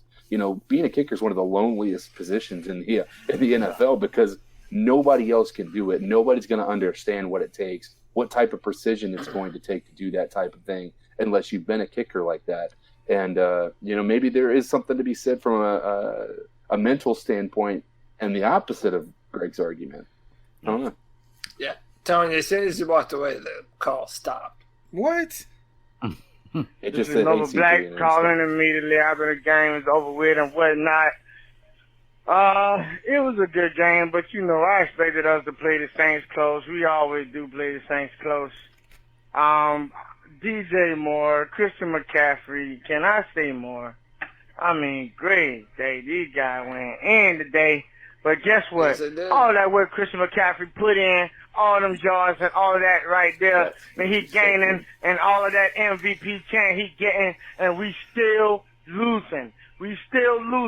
Guess what? He's sitting on the bench over there thinking, dang, I'm over here putting it all on the line and we still losing. But guess what? He's feeling exactly what Cam Newton felt the last 7-8 years. That's all I got to say about that. Another loss on the belt. You guys keep pounding, and keep the podcast pumping. Love y'all. Man, glad to have you back, Nova Black. He said he had been checked out of football. I saw him say that on Twitter. It's glad to have you back. Let's keep going. Hey, y'all. This is Alex up here in Hickory. What's up, Alex? Yeah, I'm sure. Hickory. Well, I didn't even listen to the post game today. I'm sure. Don't worry. You didn't miss anything. Bummed about losing that right at the end. We didn't do it. I am too. But I mean, overall, it's a pretty good game. It was entertaining at the very least. But since I'm sitting here sad and ready to kind of crash out and go to bed, I generally like to hop on and check out, individual stats on NFL.com. Make sure C-Mac is still, number one in rushing and all-purpose yards, et cetera, et cetera. Anyways, I was going through the receivers, and I noticed, I don't know if I've ever seen this, the top 5 receivers in the NFL right now are Michael Thomas, Chris Godwin, Mike Evans, Julio Jones, and DJ Moore.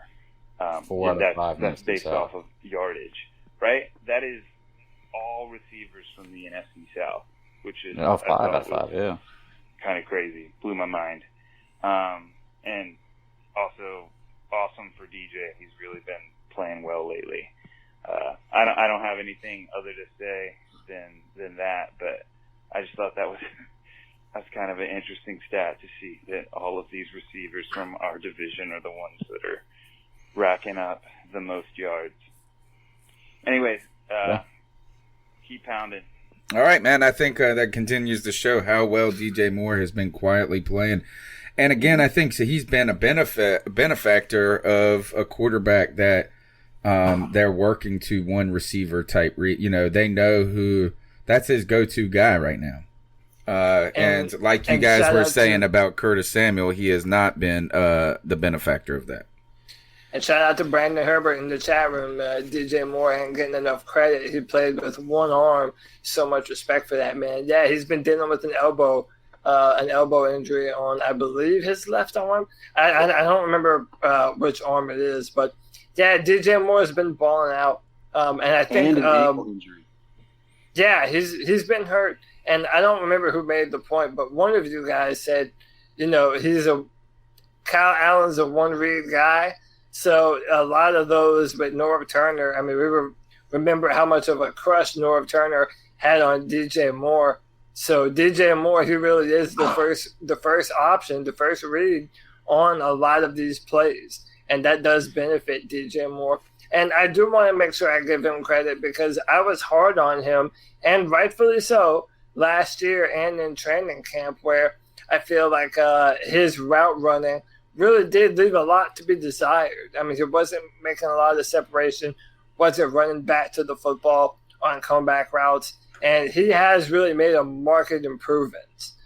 He's improved his game a lot. So, yeah, he absolutely deserves a ton of credit for the type of season that he's having right now, even with a backup quarterback, no less. All right, let's see. Is there no audio with this call? It's just a blank call. All right. Hi guys, Rich in London. How you doing, Rich? There you go. He's got a gnarly paintball injury right now. Loves him. Tepper needs him. CMC, Luke, a few others. Looks like Poe might be done. If it's a torn quad, he's going to be out a year. There's no way they're going to hold on to his captain. Yeah, we haven't talked about it. It's a shame because he started to look much better this year. I'm not going to say it's rebuild, but there's a lot of rebuilding to do for next year. I think we need most of the D-line, but just coaching. He needs to not get rid of them now. They'll last the season, but we've been talking about this. I've been phoning into you for the last 2 seasons, and probably half my calls start with it's the coaching. Completely with you, Cody. You'll get this pre-show. Anyway, great job as always, guys. And let's see where we go from here. Throw some names around, though. The Baltimore assistant coach, whose name escapes me right now. Greg Roman. That's Greg's but dude. He's going to be hot stuff. Would probably work well with Cam for a running offense, if that's what we're going to do. And also, Cody, I know it's your neck of the woods. Draft picks. We're getting mocked Grant Delpit quite a lot, but I think right now there's a whole host of issues. And look how great we are at picking safeties. Anyway, keep pounding. Let's start with Don Terry. Let's start with Don Terry Poe, a guy who was not adored by Carolina Panther fans last year. Got a 3-year deal. We knew that we weren't going to be able to get out of it this year, but he then stepped in and has played rather well. I think he's been he's just fit this scheme a lot better. But a torn quad is the truth, so that does seem like the end of the road for Don Terry Poe there. Also, another big injury that hurts this team, Greg Van Roten with a serious, some sort of toe or something, foot, or another big loss for a line. Really, 2 of the best guys that we've had so far this year in some ways. And Roten has just been okay. He's not even been okay. So what does this do to our team? And is Trey Turner not good anymore? Well, I do want to start by saying this. That we had an offensive line rotation, or the formation that we had after Roten got hurt. It was the lineup that I've been wanting to see forever. And that's Greg Little at left tackle, Darrell Williams at left guard, then Paradis, then Trey Turner at right guard, followed by Moton on the right side. And I feel like at the end of the game, we actually looked okay in that scenario. And it bolsters that Darrell Williams is better as a guard. But I don't know, man. I'm very... Don Terry Poe, yeah, I kind of agree with CK, man. This kind of feels like he's played his last snap for Carolina. He was kind of disappointing for a little while, and he was having a good year this year. But, yeah, we've saved a lot of money for moving on from him, and I don't believe Don Terry Poe is irreplaceable. So, yeah, it sucks, man. As bad as it sounds, I'm kind of more hopeful about our offensive line going forward without Van Roten, because it means you're going to be able to play Trey Turner and Darrell Williams at the same time. So, yeah, it's unfortunate. To the rest of the guys, is Trey Turner living on his reputation? But knowing Ron Rivera, probably. I don't know. I just feel like he hasn't been... was Turner or Norwell? We chose Turner. Now, Norwell has been trash and hurt and IR in Jacksonville, so it's not like that would have worked. I just, I don't know. I see Trey Turner on the ass end of some plays now, and I don't ever remember seeing him like that. A lot of penalties, too. Yeah. A lot of real stupid penalties. And Greg Little has been awful since he's come back. I think he's been more... undisciplined is my thing. Okay? And he is a rookie. Yeah, and he missed a lot of time. And that's when I said, in the game, I said, this feels like this game is a little big for him.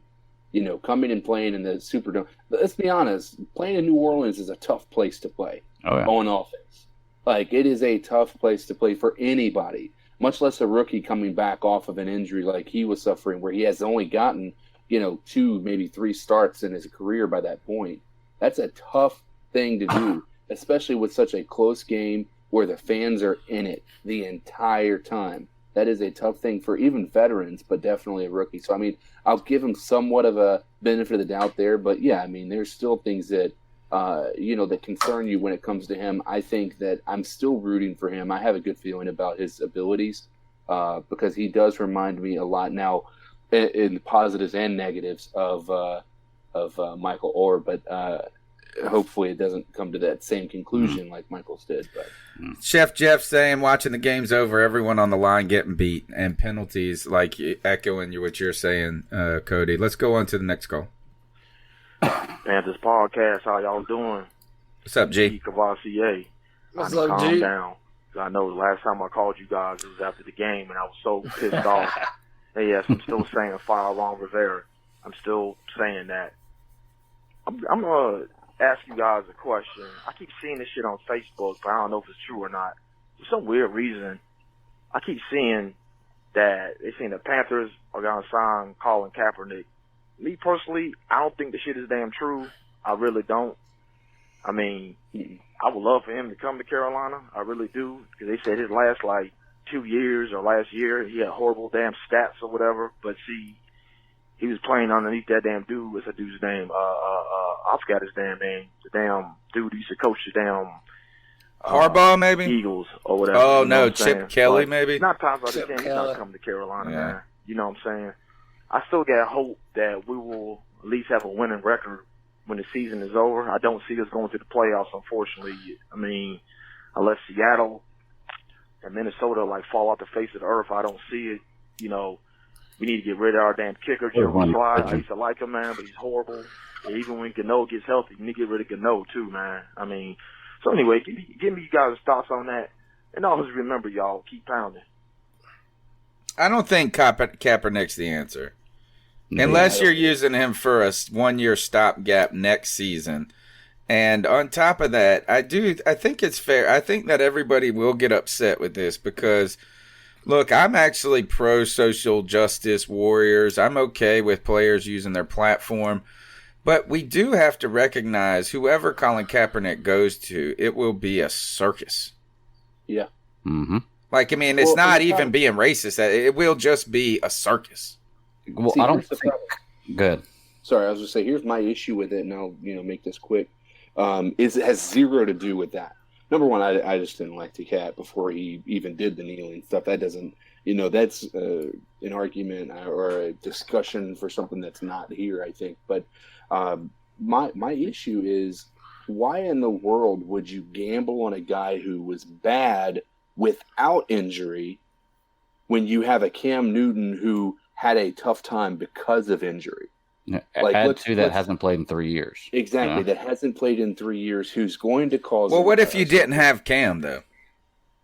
That's what I'm saying.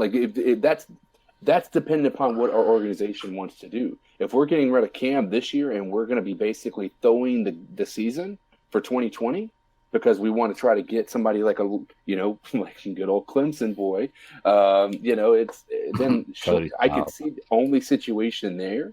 But why in the world would you get? I mean, in the price tag that Kaepernick's going to try to bring is going to be astronomical. If you're going to go that route, you're not going for success. You're going for somebody as a stopgap measure, like you said, Tony. And you might as well just go ahead and keep Kyle Allen on the roster because he's going to cost way less than Kaepernick's going to cost. Well, yeah, I agree with everything you just said about that. I don't want Kaepernick on this team. It is going to be just a circus. And once again, this has nothing to do with the social injustice stuff. This has to do with me looking at him as a player and his attitude that he has now. And I'm definitely going to talk about this stuff later. But let's just say for right now, I don't think Kaepernick is the answer for this team. I just think it's going to be so hard for a team. Like, maybe the only team that could pull it off would be the Patriots. Mm-hmm. Where they could say this is like, we ain't talking anything about this anymore. Right? And I just feel like at least this is what we've seen over the Colin Kaepernick story had gone away. The NFL botches everything. What about, how is this such a successful league when they can't do anything fucking right? They can't get the replay shit right. They can't get the catch right. They can't get the challenges right. They can't get anything right. And they certainly haven't been able to get anything with player problems right in the last decade, whether it goes back to the punching thing with Greg Hardy and who was the Ray Rice.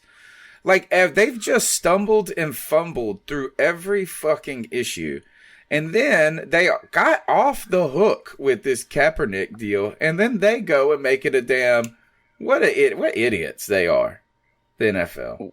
Well, you're right. It was done with the Kaepernick deal, but I'm pretty sure that was part of the collective bargaining agreement, or not, excuse me, collective bargaining. The NDA that he signed was that he had to have come back into the fold at some point in time, or given a chance to come back in the fold at some point in time. Oh, okay. So there's some political... I don't know about that, but I'm willing to bet there's. I've heard too that also if he's like if he signs with the NFL or with a team, that it would like nullify some of the lawsuit shit. I don't know. All right. Yeah. I do want to bring this up though, because before I forget, Rich Kingston. In his call, I hope you're recovering from that gnarly paintball wound you got in the shoulder. It just keeps getting uglier and uglier. Paintballs hurt, dude. He brought this up on Twitter that the Panthers really have not been good in round 3. And listen to the last.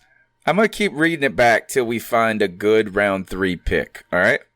Okay. Last year, Will Grier. The year before that, Rashawn Golden.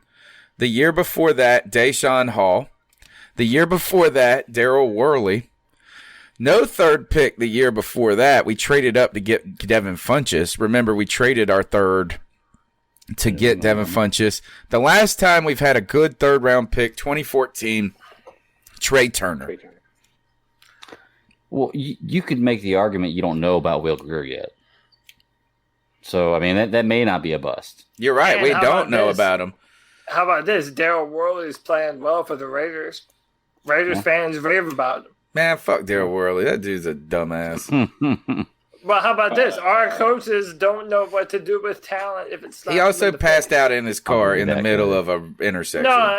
No one's defending that. But, I think it kind of lends to a point that a lot of these players, who knows if Cameron Artis-Payne could have had a career in the NFL?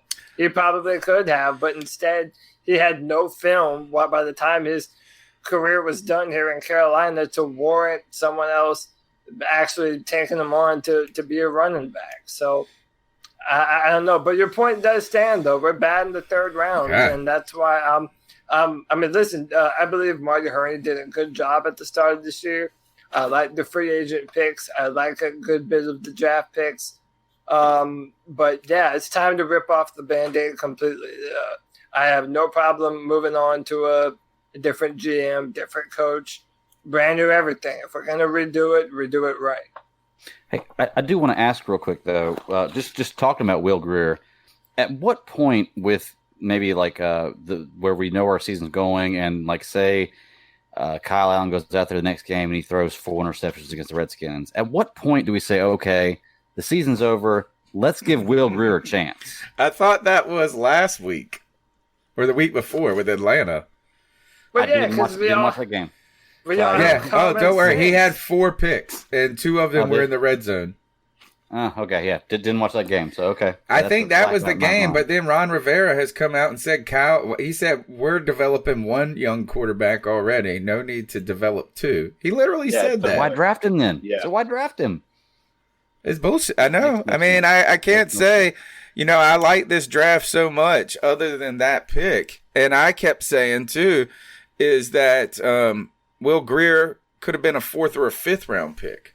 And then you get these people come back. And then I've heard people say that is according to Marty Hurney, they had him, teams had him graded as a number 1 for first round pick. And let me tell you this, is that's just GMs blowing smoke up your ass. Yeah. You know what I'm saying? Of course, I would probably say we have every player graded as a number 1. Just to that's not even true. That's not true. Will Grier is not a number 1 pick a first round pick quarterback. He's not a 3rd round pick. And I'm worried about his age, dude. He's 25. It's still not so bad. At the rate they're going right now, he has another 20 years almost. Yeah. He won't play though until he's getting Social Security. Maybe. All right, next call. Well, actually, no. I want to say this. Does anybody else want to comment on the Will Grier thing? He should have been on. It should have been on the field.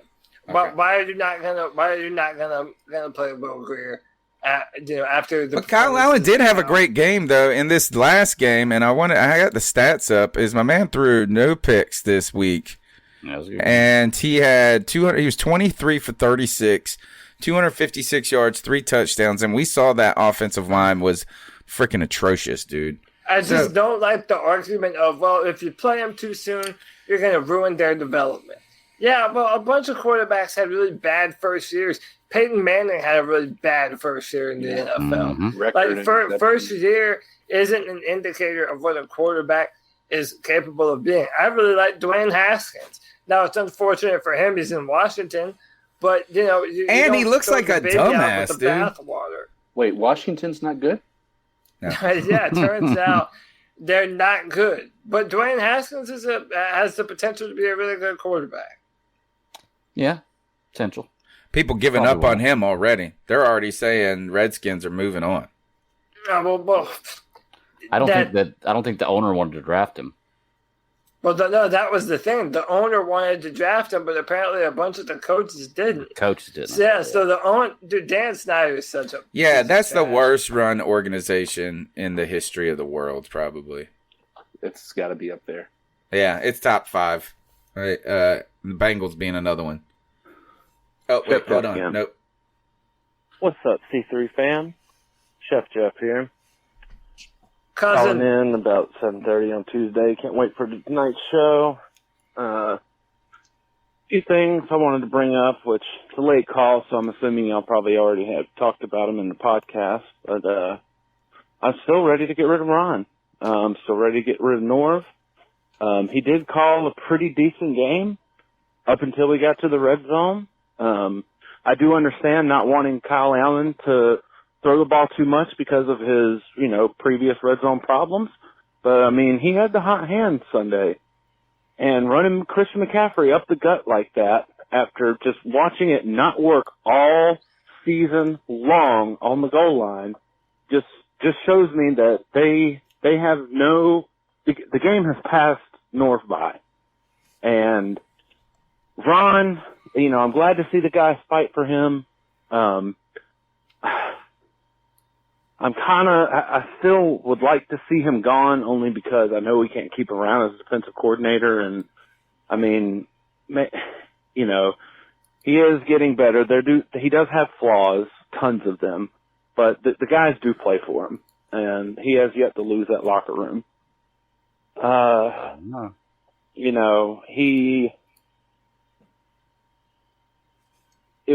I'm scared that we will not be able to find a better coach. Because let's be honest, he is a top 10 coach. Oh, God, you're about to make your cousin so mad. Us going out there and finding one better as a head coach is going to be pretty slim.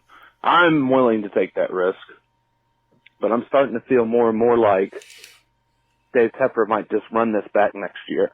I would like to see him run it back, get rid of Norv, and bring in a young offensive coordinator, and maybe let Ron run it back one more time.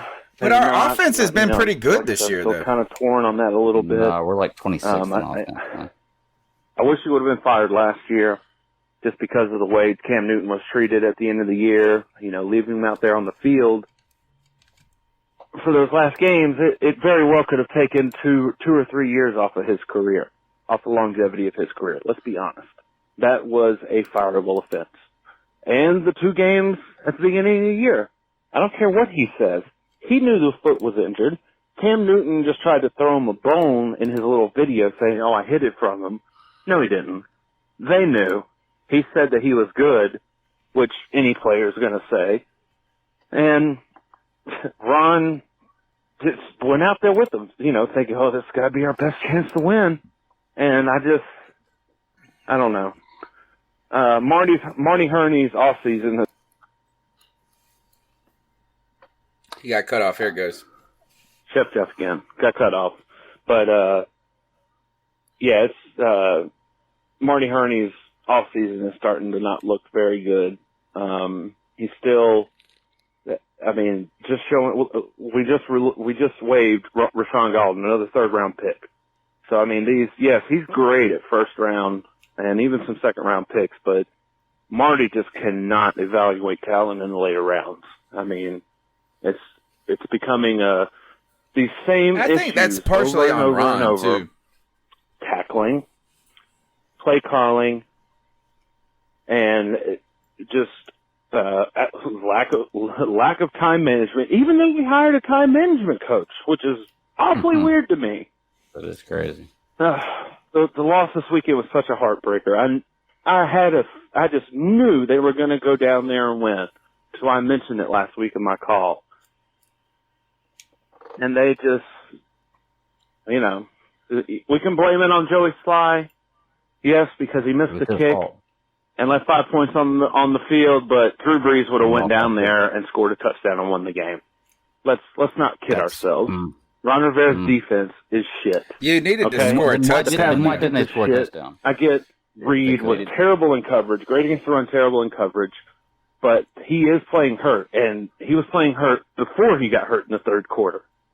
That's no excuse, but my problem is, why is his backup still Colin Jones? Why? Can we not find anybody else Because he to play tickles that Ron's position? balls, dude. And like I said, we released Rashawn Golden. I'm sure if Ron is back next year, he will be back at some point in time. They'll sign him to the practice squad and bring him back on the team at some point, because that's what Ron loves to do. But if he did that, anyway, who Golden? Yeah. If you're listening tonight, No, they're on if bad you don't really have terms any right questions, it was more about statements. But keep pounding, guys. All right, thanks, Chef And Jeff. So let's do this. Let me ask you this. Okay, go ahead, CK. You may have already been getting ready to touch on this, but the question about whether the players still like Ron Rivera. I get an uneasy feeling. I don't see the locker room on his side anymore. Like you brought up the Brian Burns thing. We see Rashawn Golden's situation. I think they were just trying to cut a cancer around. A lot of people were wondering why he didn't play. I think from day one, or at least from the end of last year, beginning of this year, he has shown distaste for the organization. He hasn't wanted to be here. And then when he got cut, guess what? He said, God works in mysterious ways. Thank you, or amen. What, Golden said that? Yeah, on his He also Twitter, supposedly just came out that he walked off of a practice upset one day. Yeah, and he's a lot of people have said that he's been less enthusiastic about being with this organization. And when I read that tweet, the way that I read it was not things will work out. This will be cannon fodder for later on in my life or something like that. Instead, I read it like, it's about freaking time I'm not tied down to this organization anymore. He wasn't that good, though. Yeah, no, we wanted him to be but... good. We wanted him to. Mike, okay, keep going. Well, I was just saying, but my biggest thing is I just don't know that we can say that he hasn't lost the locker room, because when I listen to the interviews, when I listen to everything else, obviously when we're winning, it's a different story, but when we're losing, it doesn't feel like these guys are fighting for one another. It just doesn't feel that way. Right. It certain frustration in that locker room. You can hear it in Greg Olson's comments. Greg Olson's a big part of it. Greg Olson's when I listened to his, even when we were losing before, I don't think I've ever seen Greg Olson feel as down about an organization, or this organization in particular, as I have this year. And it's odd because you're usually looking to him to be the one to bring the spirited uplifting, saying, listen, this is not the end. We'll be able to get back to it. But now it just feels like he's just repeating the same stuff. He's just, rinse and repeat.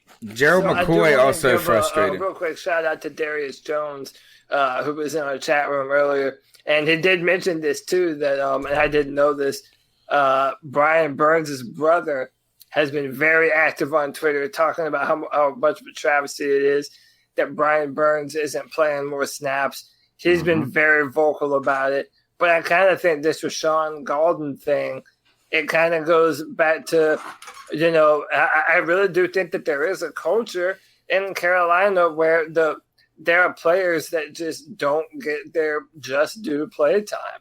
I mean, if he was a third-round pick, why would you draft him to never, ever play him? It doesn't. And then when you do play him, he gets burned.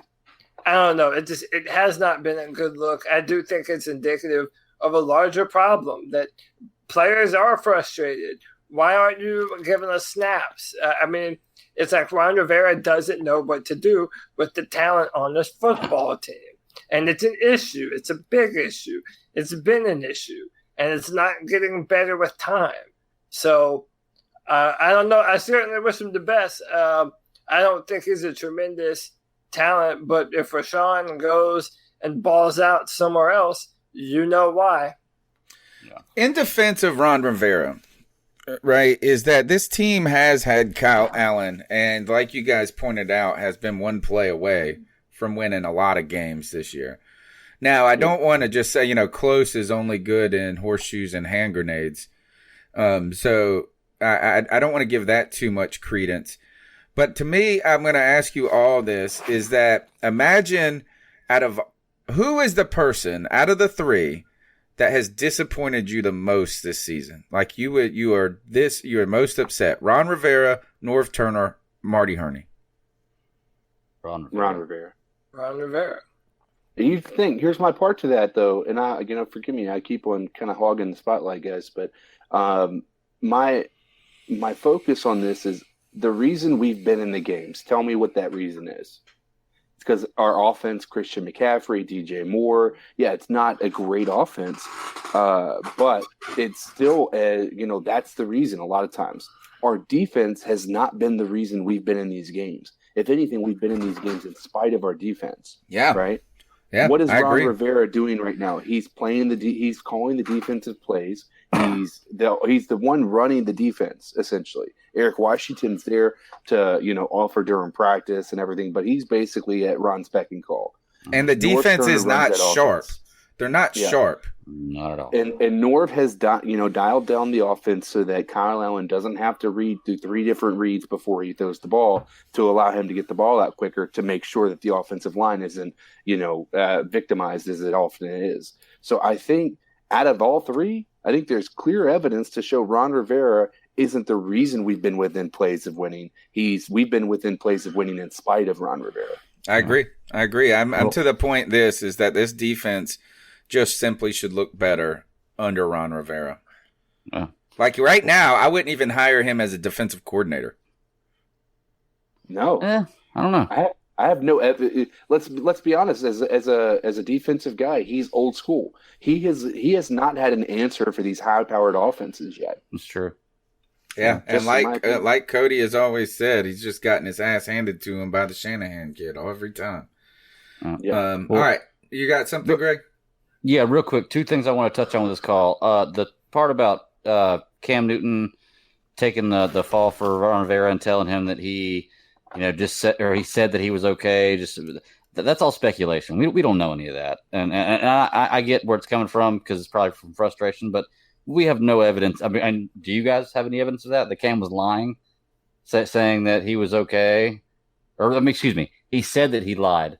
So that way it would help Ron Rivera. Do you have any evidence that that's not true, that he's just helping Ron Rivera out? Because I think that's just speculation. We've got to believe what they say. We have no evidence to back anything else up. I think Cam was pretty clear that he was the one hiding this injury. Right, and there's no way Ron could know how he felt. Okay, and 2, I want to touch on Joey Slight is the reason we lost this game. If you think otherwise, I'll talk with you about it. You can't leave 5 points on the board and lose by 3. And you can say, well, Drew Brees would have gone down and scored a touchdown. Well, guess what? They didn't go down and score a touchdown. So you can't say they would have. And I would feel a whole lot better being up 5, having to make them score a touchdown, than being tied and losing the game to a field goal. Just saying. So Joey Slide did lose that game for us. I hate to put it on one guy, but sorry, man. he lost the game. He did. He absolutely did. Yeah. All right, next round. So to the defense. Hey. You know who it is. G-Baby. Gucci, fellas. It's G-Baby. Over here in a blizzard. But it's all good. I'm knee deep. But it's all in a blizzard. Good. It's another fucking day. I want to talk about... I got 3 segments here. This is going to be... I'm calling it at least 3 motherfucking times. I'm high as hell and I got a lot of fucking mind. I want to talk about our inability to develop young talent, because it's a big one, fellas. It's a big one. We just released Golden. All right. Now, when I say us taking does matter. It does, but I'm gonna get into that in a second. I'm gonna tell you guys who our draft picks were. Okay. From here, let's see what I got here. I got everything. Oh, hold on. I'm gonna put that shit on pause. Let's talk about Brian Burns. Okay.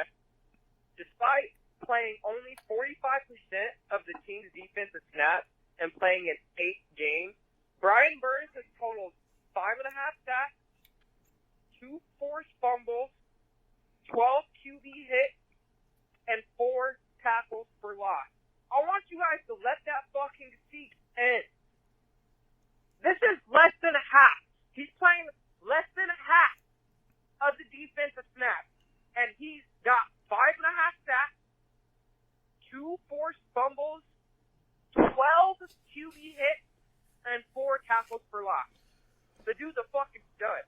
He literally pressures the QB every single time he's in the game. Why isn't this motherfucker playing? BRB, fellas. This is your first round draft pick and he doesn't play? You're trying to tell me your first round draft pick we play underneath 50% of the fucking snap count? That's blasphemy. It's so bad. Brian Burns' brother, okay, is on Twitter, right? Brian Burns' brother on Twitter says Brian Burns deserves more fucking playing time, period. He plays more. What did he say? He plays more. We win. Don't at me, alright? That's what he says. He plays more when we win. Or, yeah, whatever. You got Brian Burns' brother on Twitter calling the fucking Panthers out. This shit's bullshit, yo. Brian Burns should be in every single fucking play. It's crazy. And this is a fan of the Carolina Panthers, okay? Check K1 Short, right? This is what he says to K1 Short. He says, can you at least tell Ron to play Burns instead of F.A. and Christian Miller? Burns is one of our best defensive pass rushers. He ain't even playing. And guess what KK said? He said, I called up there and they put him in. Good call by. All right, let's keep going with his call. All right, let's see, baby. As I was saying, even KK Short has a problem with Brian Burns not even being on the field. This fucking blasphemy, man. Like, it just blows my mind on how we don't have our own personnel, man. It's like, why is this one quarter nothing about it? And Christian Miller didn't have playing time than the person you drafted in the first round. Please, somebody tell me what happened. If you don't got an answer, like, please tell me. I'll be waiting. That shit don't make no sense. Doesn't make sense whatsoever. And you're drafting bullshit in the third round, and how do you expect him to play? You didn't even fucking play him. Like, how are you going to get better if you don't fucking develop him? And you don't get his time. He fucks up on a play and you want to release him? Like, come on. This season's a wash. Like, I don't even like watching the Carolina Panthers anymore, yo. The only reason why I even watch the goddamn game is because of fucking white chocolate. The white chocolate. My god damn. Yes, Coach Greg, Tony, no. It's fucking coaching. It is coaching. Cody's been right since the get-go.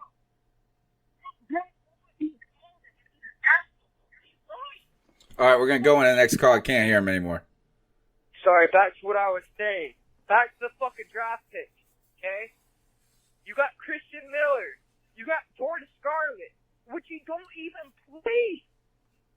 But you'll go out and you'll go sign a Mike Davis. Like, what the fuck? Then you had Dennis Daly, and then you had Terry Godwin, as I was saying. Terry Godwin was a 5-star recruit out of fucking high school and went to Georgia. He was nice.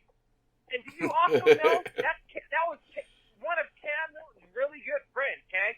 That was one of Cam's good friends, and you guys let him go. For what? For what? He had a rapport with Cam. And he was actually a good returner, and we we don't have a fucking returner.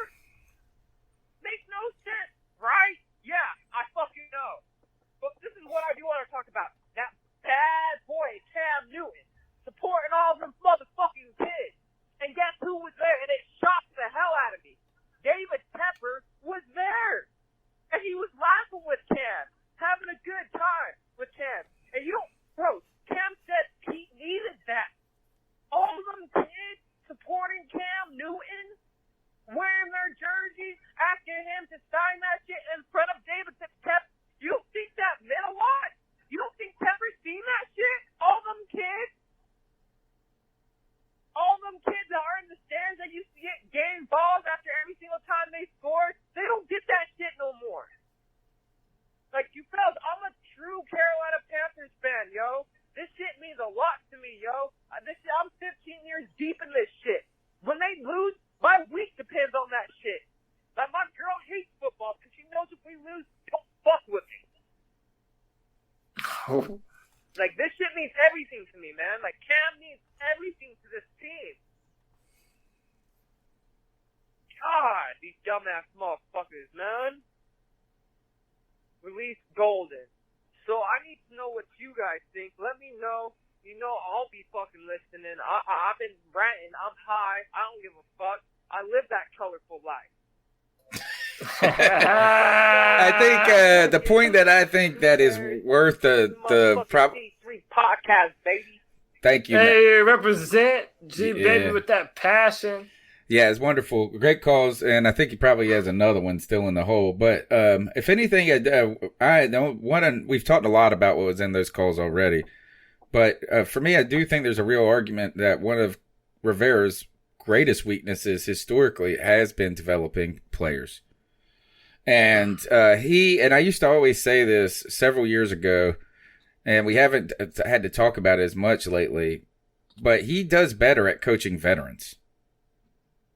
You know, he's better. You know, those defenses, remember when we had, who were the guys that we brought in, those retreads? We had Mike Mitchell. We had this, there was Draughton, something, God, what was his name? But these guys that, what I feel like is Ron might not be the best with teaching young people. No, he really isn't. It's a problem, man. Listen, G Baby sees it, G Cavassier, Nova Black. They're all saying the same thing, man. There is a problem with Ron Rivera not playing young players, not putting your young, talented guys on the football field, and it's detrimental to their entire career. And what we've done in the special teams return game is just a damn travesty. We have not been able to figure this out. Again, we have these things that we just can't figure out. We can't figure out the offensive line. We can't figure out the punter. It's just perpetual problems in those areas. Here's his third call. Hey, it's me again. I want to talk about this team a little bit more because I got a lot on my fucking mind. Where do I begin? I want to begin with this defense. You guys, it's the 3-4. I'm telling you, that shit. And I had a feeling like when we were switching over to from a 4-3 to the 3-4, it didn't make sense to me because you got players that have been playing in the 4-3 defense since day one. And if we don't have big enough, I'm telling you, we're able to run the ball because we don't have big enough players to set the edge and play the 3-4. It makes no sense. It makes no fucking sense. And I'm going to tell you right now, and it pissed me off, losing Thomas Davis was the biggest mistake Carolina Panthers have ever made. I don't give a fuck what anyone says. That was the heart and soul of our goddamn defense, yo. When I watch Thomas Davis play for the Chargers, this dude's knocking pitches out, yo, still. And the run defense coming up and smacking motherfuckers. We're missing that shit. We're too fucking finesse, fellas. We're soft. Yeah, I said it. We're soft as sharpening tissue paper, man. We're fucking soft. We're soft. And that's why our run defense and our defense is playing like straight trash. Let's talk about the game now. I mean, damn, we almost pulled that off. Yeah, I bet you guys wish we had Cano now. See, this season's been a wash since the get-go. Who did we lose? The very first player we lost was Graham Cano. Do you know how big that was? No. You don't think Graham Cano Sucked. could have made those extra point kicks? Like, come on. He made a 63-yarder. Like, that was big. And then we lose Cam? Like, how can you have any... God, man. This season, man. And then I watched Leonard. My God. Oh, my God. Does that not remind you of 2015 Cam Newton? Like, you don't think Cam Newton's watching this shit? Like, I'm telling you right now, this is why I said we haven't seen the best of Cam Newton, because this dude is hungry, fellas. I'm telling you, he's well-rested. He's going to be well-rested. He's going to put in that work. That's one thing about Cam Newton. He puts in that fucking work. And that's why I'm saying it would be the biggest mistake Carolina's ever made letting him go. We cannot let go of Cam Newton. But I'm done ranting. I love this podcast, fellas. Hey. We love you, brother. We love you. Next call. Hey, C3 Sam. Josh from Mac. Hope everyone's having a great night, a great week. What's up, Josh? Celebrate it. Happy motherfucking Thanksgiving. Yeah, another disappointing loss on Sunday. A loss that it sucked because it came right down to the end, and we kind of got that little tease. Oh my God, we might do it. Which kind of would have been the last strand keeping us in, but and then on top of that, Dontari Poe's done for the rest of the year. Joey Sly missing 2 extra points and a field goal in a game we ended up losing by a field goal. And then, of course, the last play of the Saints drive right before the field goal where the pass play to Michael Thomas that got them in, I believe it was Michael Thomas, that got them in field goal range was against none other than James Bradbury. Kind of weird because that usually isn't allowed by him, or at least, not without him. He was way off, which, from what I've seen is kind of rare. And I guess my only real concern is that this is going to kind of quiet down some of the anti-Ron crowd. But really, the fact that this season is so up and down, the fact that some weeks we seem to compete with some of the best of the best, and then there's weeks where we just get doors blown off us, and then there's weeks where Green Bay needs the rest to squeak by, and then weeks later looks like ass on national television, because that's what they looked like the other night. Total frickin' ass. It's pretty clear to me that the Niners and the Seahawks are driver's seat teams in the NFC, and everybody else is just kind of wishing, hoping, praying for something that would better their chances against those two teams in the playoffs. Because let's face it, one of those is going to be a wild card team. There's very real chance that we're looking at a 12 or 13 win team being a wild card team this year. Let that sink in. Too bad we're not AFC. Yeah, it's just more inconsistency. And like I said, at times it looked good, and then there were times things just didn't look good in that game. So, not to mention the reason we were competitive. Hey guys, Josh again, and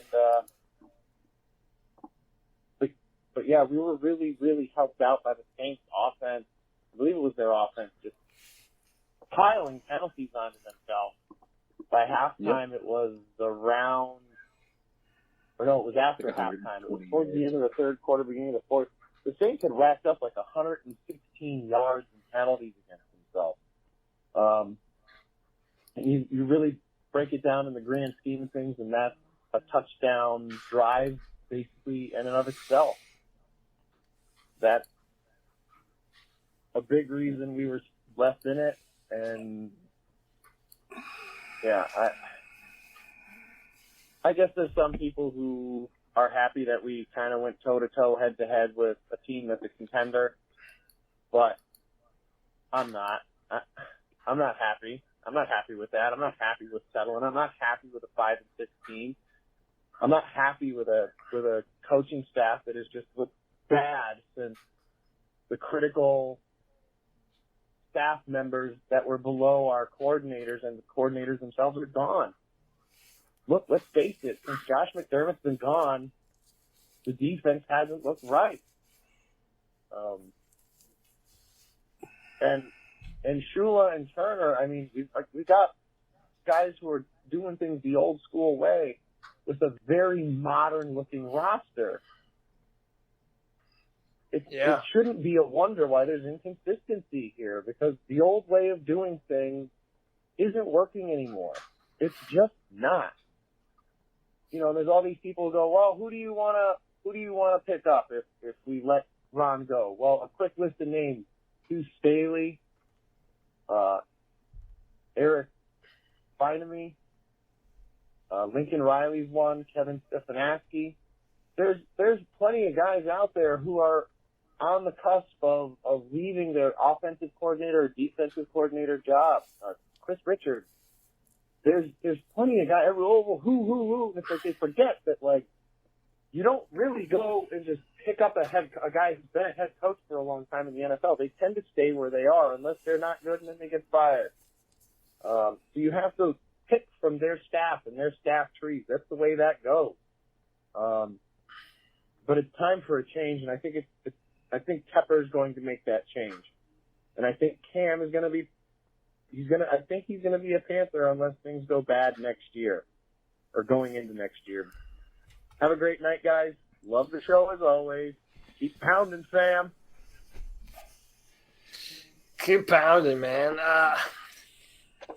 Tony, what? Yeah, that is. All right. So what I stuck out. I said this a little bit earlier in the show, is that I think that a lot of this also was the Saints being bad. Yes, and that's my point too. Yeah, and I do want to, if anything, just change gears on that. Speaking of the penalties, what about Cameron Jordan? Is there anybody that you dislike more in the NFL right now? That asshole was not trying to punch the ball out. No, well, it was a forearm, dude. Well, like, even if you look, he went when he saw that he wasn't going to get the ball, he threw his shoulder forward to hit his head. Yeah, like, it was a clear shot at Kyle Allen. Now, I'm not sitting here saying that he's a dirty player, but at the end of the day, I kind of like him as a person, but I hate him for the fact that he just owns the Panthers for whatever reason. Yeah, and they talk shit doing it too. And yeah, that like the wine bottle to Cam Newton pisses me off more than anything. The broom, yeah, exactly. Well, the broom, I blame that on Ted Ginn and Sean Payton more than anybody. Right. But, but nonetheless, man, this whole Cameron Jordan thing is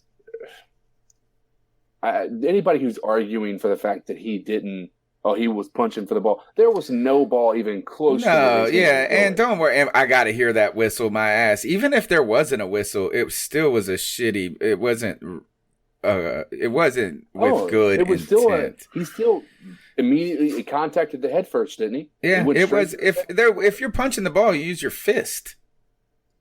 He didn't punch. He used his forearm and shoulder.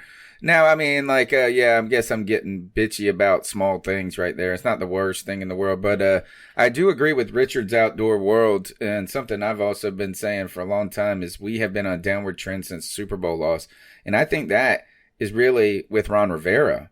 Now, we could see this is that we did get one more year with McDermott after that. Defense was still good in 2016, but I agree that there was a distinct change in the way that Ron Rivera talks to people, the way he talks to the media after the Super Bowl appearance, to where he says this is we're coaching and they're not learning.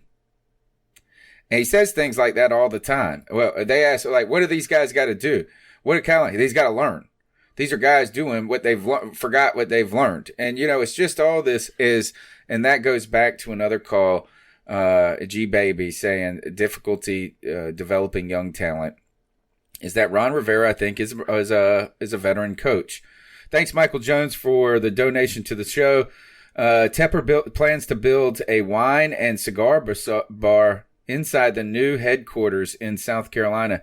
Do you think that Cam and Tep are low-key working together behind the scenes? And this is also Jeff Hodges' theory that Cam and Tepper have a deal arranged, and it's just time to get rid of Ron Rivera and bring that in. Yeah. Would be, you know what, is even if they don't have a deal in place, Ron Rivera doesn't look to be in a good place. Now you go back to that game too.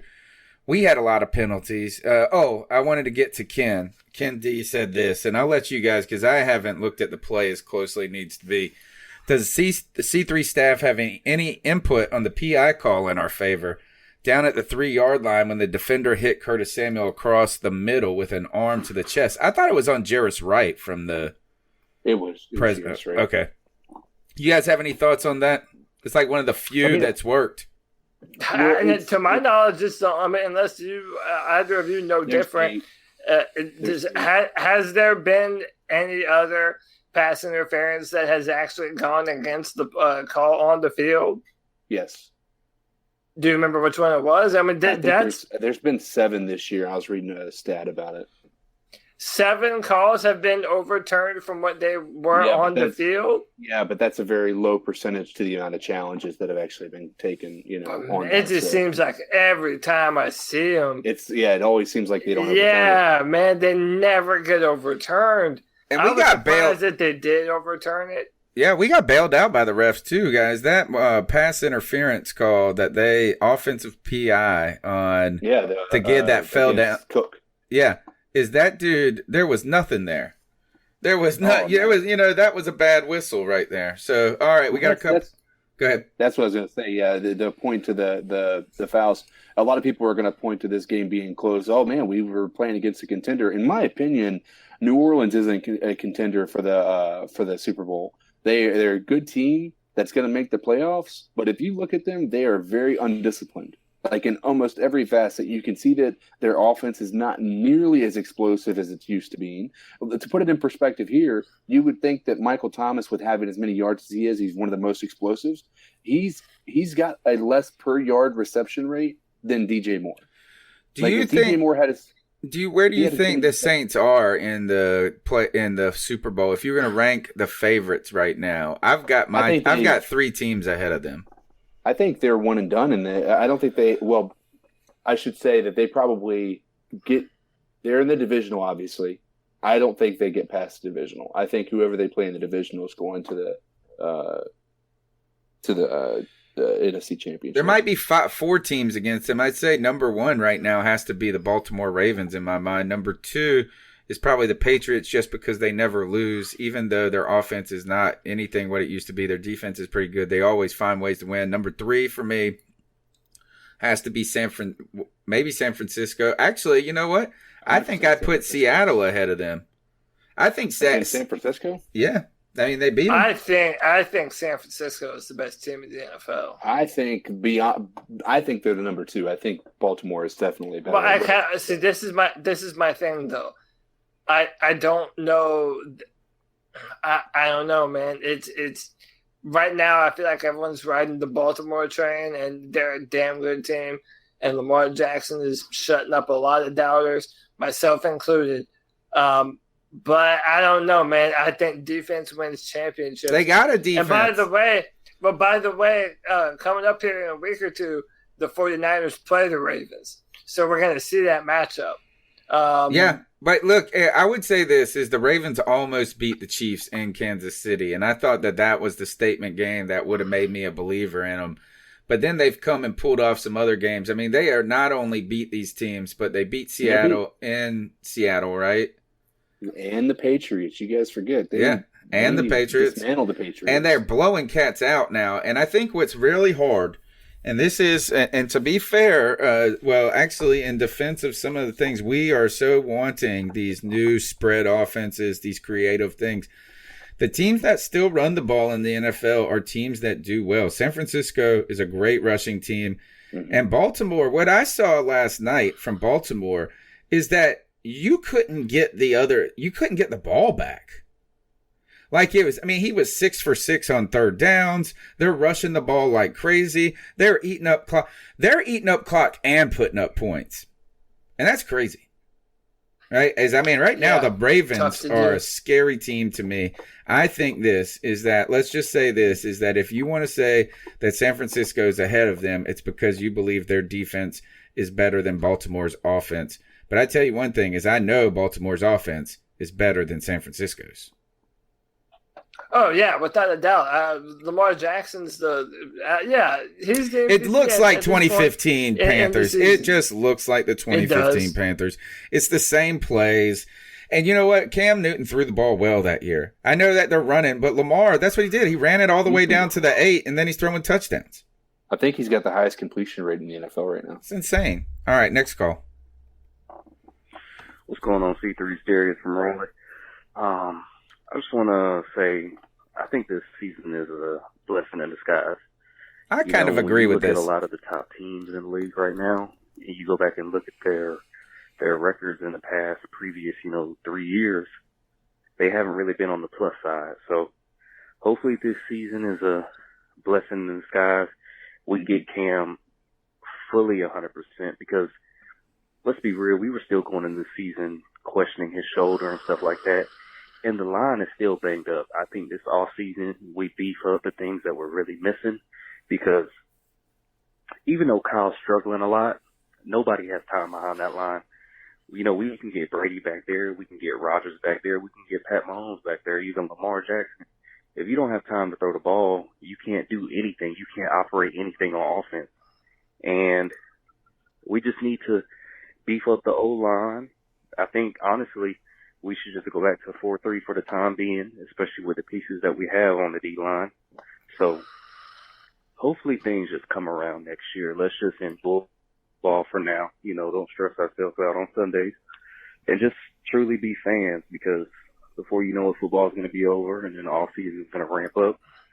So hopefully we draft right and, we make the necessary coaching moves. I still think we should get Greg Roman. He spent, I think, 7 years here in Carolina. Yep. And I think he can bring some of that Ravens offense here. But let's just keep pounding, guys. I love this call. I love this call because I felt bad that I didn't feel upset that we lost this game. And I just keep thinking this is that like what CK is saying about New Orleans. If you think New Orleans really can't really go deep, they're a good but not great team, you know that we're one and done. Yeah. And right now is that if somehow the Panthers do go 10-6, like Greg has reminded us, is a chance. That means Ron Rivera's coming back. Well, I mean, it's not guaranteed, but here, the more he wins, the safer he is. But he keeps having this. It just looks like a mess right now. I think it's clear. Like, even now, I can't defend him anymore. It's really coming down to that. And the other thing I want to talk about with his call is beefing up the offensive line. Would you really be upset if next year's draft we picked, for instance, like a center in the first, a safety in the second, and then and two more linemen in the third and the fourth, offensive linemen? I do think we got to retool at defensive tackle right now. So that's another thing. It's like this whole draft probably should be a safety and all offensive and defensive linemen if you're getting Cam back. Yeah, if you're getting Cam back, it affects how you draft, of course. I don't know, man. Listen, I don't even want to entertain the notion of doing this shit again for another year, man. Dude, fuck Cody's that. Gonna quit the podcast. Fuck, dude, I'll fight everybody. If we have to do the same bullshit again next year, I'm not here for it. It's time to move on. At that point, you're a glutton for your own punishment if you're still wanting to do the same shit. All right. Two more calls. Let's go. What's up, C3 Podcast? This is Carl D. How y'all guys doing tonight? What's up, Carl D, my man? First of all, listen to the cat calls. Well, since everybody seemed to be doing it, I'm going to do it too, Tony and Cody, I'm gonna get ready to get pissed off. Yeah. Let's get rid of this damn Ron Rivera. You know what? Someone, please explain to me, how the hell,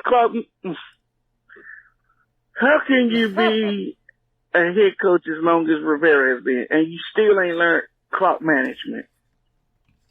I swear, man. I always thought defensive coaches would be better at clock management. Woo, you know what? Ron Rivera is going to make me change my religion. Fooling with him. His foolishness. That's all it is. Bunch of foolishness. Y'all hear me? And I do have a rant. To all the people who's talking shit about Joyce Slide now, shut the fuck up. I'm sorry for my French. But you are the same people that talked all this shit about getting rid of Gano. Oh, I hated Gano. Gano is fucked up. And then when Sly comes, you on his, you know what? Yeah, Sly the man. Yeah. He has a bad day. Oh, let's get rid of this. Blah, blah, blah. Fuck that. You either take it or leave it. Anyway, back to what I was saying. Tony, can you make up a sign? Can you make some T-shirts that says "Fire Run"? Because if you do, I damn sure be your first customer. I know. I gotta give it to Cody. What the hell? Why do I still hear people talking about saying, get rid of Cam and just let Kyle Allen be our guy until we find another future quarterback? That makes no sense, man. You explain that to me, Cody. Explain that to me. Yeah, everybody else pissed. I'm pissed. I'm tired of fucking someone to explain it to me. I'm tired of being like the Bucks. We're just as bad as the damn Bucks. This losing needs to stop, and Tampa needs to start doing something in the off season. Okay, that's my rant for tonight. Top 2 Russian teams in the league: Baltimore and San Francisco. Both are awesome. Next call. Wait, hold on. All right. I want to say something real quick. Isn't it ironic that at a time when you're seeing how devastating the dual threat mobile quarterback is in the NFL, there's a contingent of Panther fans that want to move on from Cam Newton? Like, when everyone else is getting more athletic at the position, everybody wants just a basic old pocket passing quarterback now. Like, what the hell are we doing? Come on. I know it. It's so stupid. All right, last call on that. I'm answering the comments made by one of your guests, Tony. Dude with the glasses. Sorry, CK. man, I don't know your name. It's cool, bro. You were saying something about you don't know your issues. Why would anybody take a gamble on a man who wasn't that good after injury? He's talking about Colin Kaepernick. Go back and check your stats. Kaepernick, when he played under Chip Kelly, that last season, he had a winning record. If you look at his quarterback, his percentage, completion percentage and all that stuff, Kaepernick played good. And also the fact that you also need to look up that he was also awarded by the team, the whole 49ers team, as a team captain. So, I understand you don't think, but the facts are the facts. You read your facts before you try to check out your facts before you try to make a nice statement. Because, Cap was not there. He wasn't bad. He just,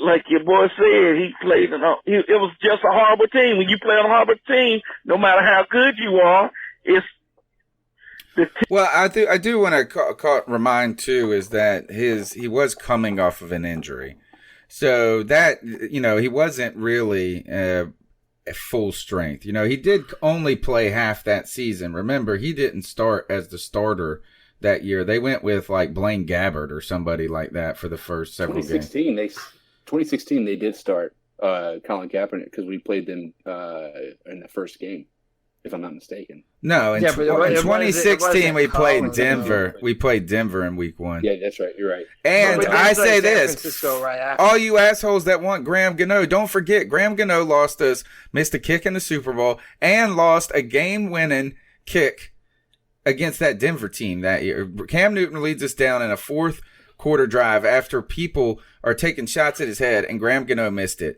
I say screw Graham Gano, and that's why I'm not going to be too hard on Sly, because I hate Graham Gano, but I continue to be consistent. I always wanted Butker. That's who I wanted. Yeah, me too. Can I just say about Colin Kaepernick real quick? Listen, I don't care any about this whole conversation, because to me it's like every opinion on the matter has been spoken. But I just want people to admit that really it's not even about like wanting Colin Kaepernick. Like most of us agree Colin Kaepernick should be playing football somewhere. But it's like, how many people really think that he is the future of our franchise?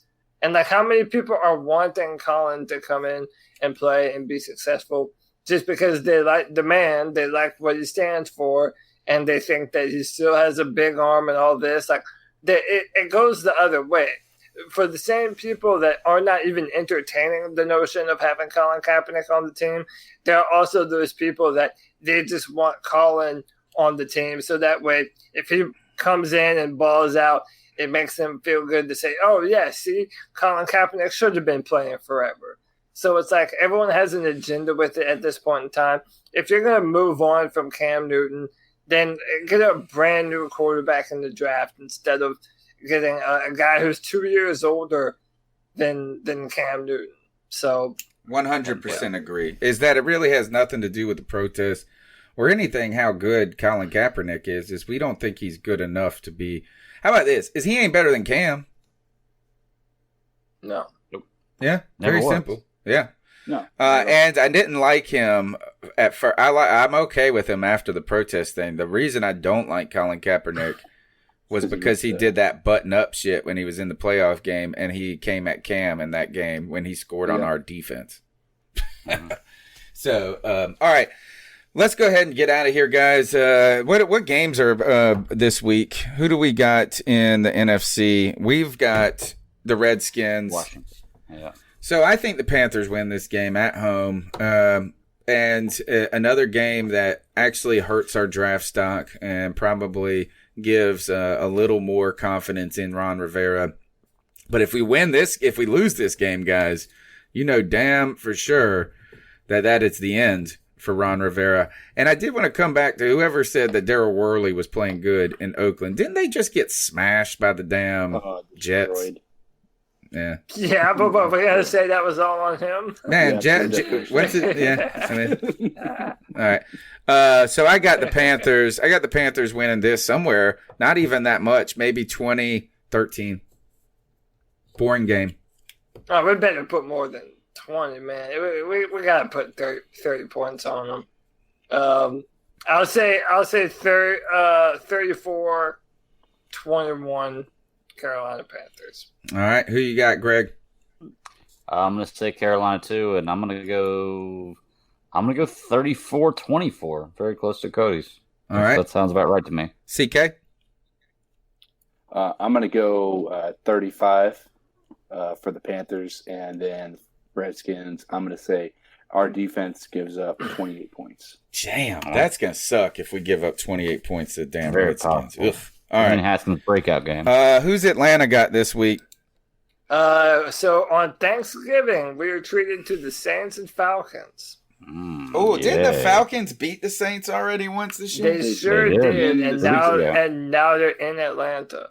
Mm-hmm. Not that matters for much. Right. Yeah, actually, they play better on the road a lot of times, I feel like. Oh, yeah, for At sure. least then when they play us. I'm going to take the Saints here. I don't think that The Falcons let me. I thought the Falcons were going to beat the damn Bucks, and they let me down. So I'm off the Falcon train again. I think the Saints win this somewhere 30-27. Yeah, I'll echo the same sentiment. I don't think it'll be as close. New Orleans will figure it out. I will say 24-10. New Orleans. Right. What you got, Greg?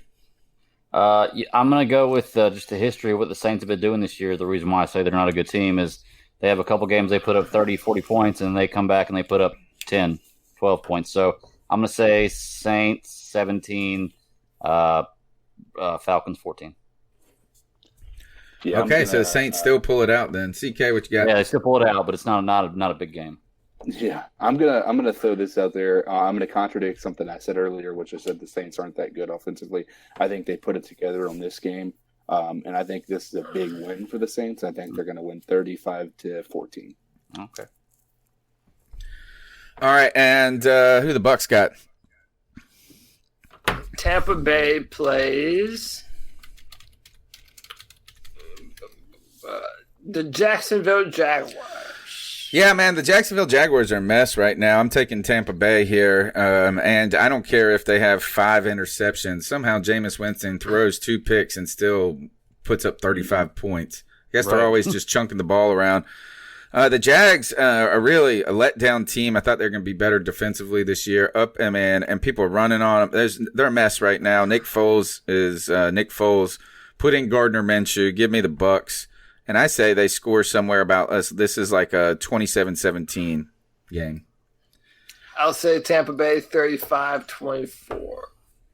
Greg? I'm going to say Tampa Bay, let's go 42-21. Oh, yeah, I think it's going to be a slaughter. Yeah. I think it's going to be I could see a 50 burger here. Hey, you got to look at this. They have 0 defensive backs to cover some of the best wide receivers in the league right now. Mm-hmm. So I'm going to say 52 to garbage time 35. Yeah, my mind's all garbage time. Yeah. All right, let's go to the ice up picks. And can I go first? Please. I got mine, and I'm chomping at the bit, dude. Do it. Icing up fucking Peter, you miserable losers. So, okay, UGA played this weekend, University of Georgia, and they panned to a shot of their mascot, a bulldog, in a doghouse. He's like napping, but it's raining outside. And Peter puts out this tweet, all caps, he looks miserable. Then they say no dog deserves to be packed up, carted from state to state, and paraded in a stadium in front of screaming fans. Animals are not mascots. UGA Athletics must retire Uga, I guess is his name. Uga. Immediately. You should be at home with a loving family. One, that dog lives better than most people living in the state of Georgia. I promise you that. Amen to that. And number That's 2, the best treated dog in the world. Did someone tell PETA that LSU has a fucking tiger? They have a literal fucking tiger on their campus, and this is the battle you choose to fight? Dude, PETA is a bunch of morons, and they prove it time after time after time. Shut up. You're not helping anymore. You're actually hurting your own cause at this point. To PETA, ice up, son. Greg, you got an ice up pick for us? I do, man. I do. Mine's going to be a little controversial for some people. I'll probably get a few people stop following me after this one, but I got to do it, man. I'm icing up Colin Kaepernick. I'm a week late on this because I wasn't here last week, but I'll go ahead and say he had an unprecedented workout from the NFL where 25 teams volunteered to show up for him to watch him do training, and they were going to do real drills with real people playing against him, real time stuff where he does rollouts and all kinds of stuff. And he declined to do this. And people can say that he wasn't given the ample time to prepare for this because he was only given a week to prepare for it. And okay, that's a fair argument. But you can't post every single week, multiple times on your social media that you are ready and you've been practicing and you are working out and you're ready to go. Anytime a team wants to interview you, you can. And then whenever you get the interview and get a week advance notice, you're not ready to do it. And then on top of that, not only did he not show up, but he went to a place that was an hour and a half away and didn't tell the teams that were showing up to watch him until an hour before the workout. Therefore, they couldn't go see him work out. Colin Kaepernick does not want to play football. He wants to be a martyr for what he is, okay? And that's fine. I'm totally with his social justice argument and the debate he has. I'm totally for that. I get that, okay? Don't necessarily agree with all the ways he went about it, but I agree with the message he's sending. But he's not about that anymore. When was the last time you heard anybody talk about Colin Kaepernick and the cause he was fighting for? All you hear about now is Colin Kaepernick not being able to get a job, which is a bunch of bullshit too. Because if I get fired from my job, I can't say that I can't work because I can't be a mailman. There's plenty of other things you can do other than being a quarterback. Stop saying you're denied work and stop refusing work when you get an interview. That's all there is to it, man. So to Colin Kaepernick, I say ice up, man. CK, you got anything? Ice up. Yeah, I do. I got some stats to come with mine too, so I'll be stat daddy for the night. Nice. So if and this is, I know why it's the case that this is happening, but it's still ridiculous. So the Pro Bowl voting results so far have come out. Who's the number one voted in each category. Luke Kuechly is the number one inside linebacker voted at Pro Bowl right now, at least to date.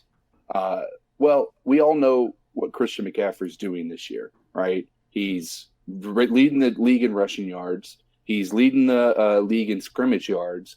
He's leading the leagues in touchdowns. His average yards per carry are higher than the people with the equal or equivalent amount of carries. There's just so many stats that are going in the direction of Christian McCaffrey being the number one running back in the NFL. Well, I know Dalvin Cook's having a good year, but he's voted so far ahead of Christian McCaffrey. Okay. The part about this that frustrates me is Christian McCaffrey has 100 more rushing yards than Dalvin Cook, over 100 more receiving yards than Dalvin Cook. Dalvin Cook has a total of 12 touchdowns. Christian McCaffrey has a total of,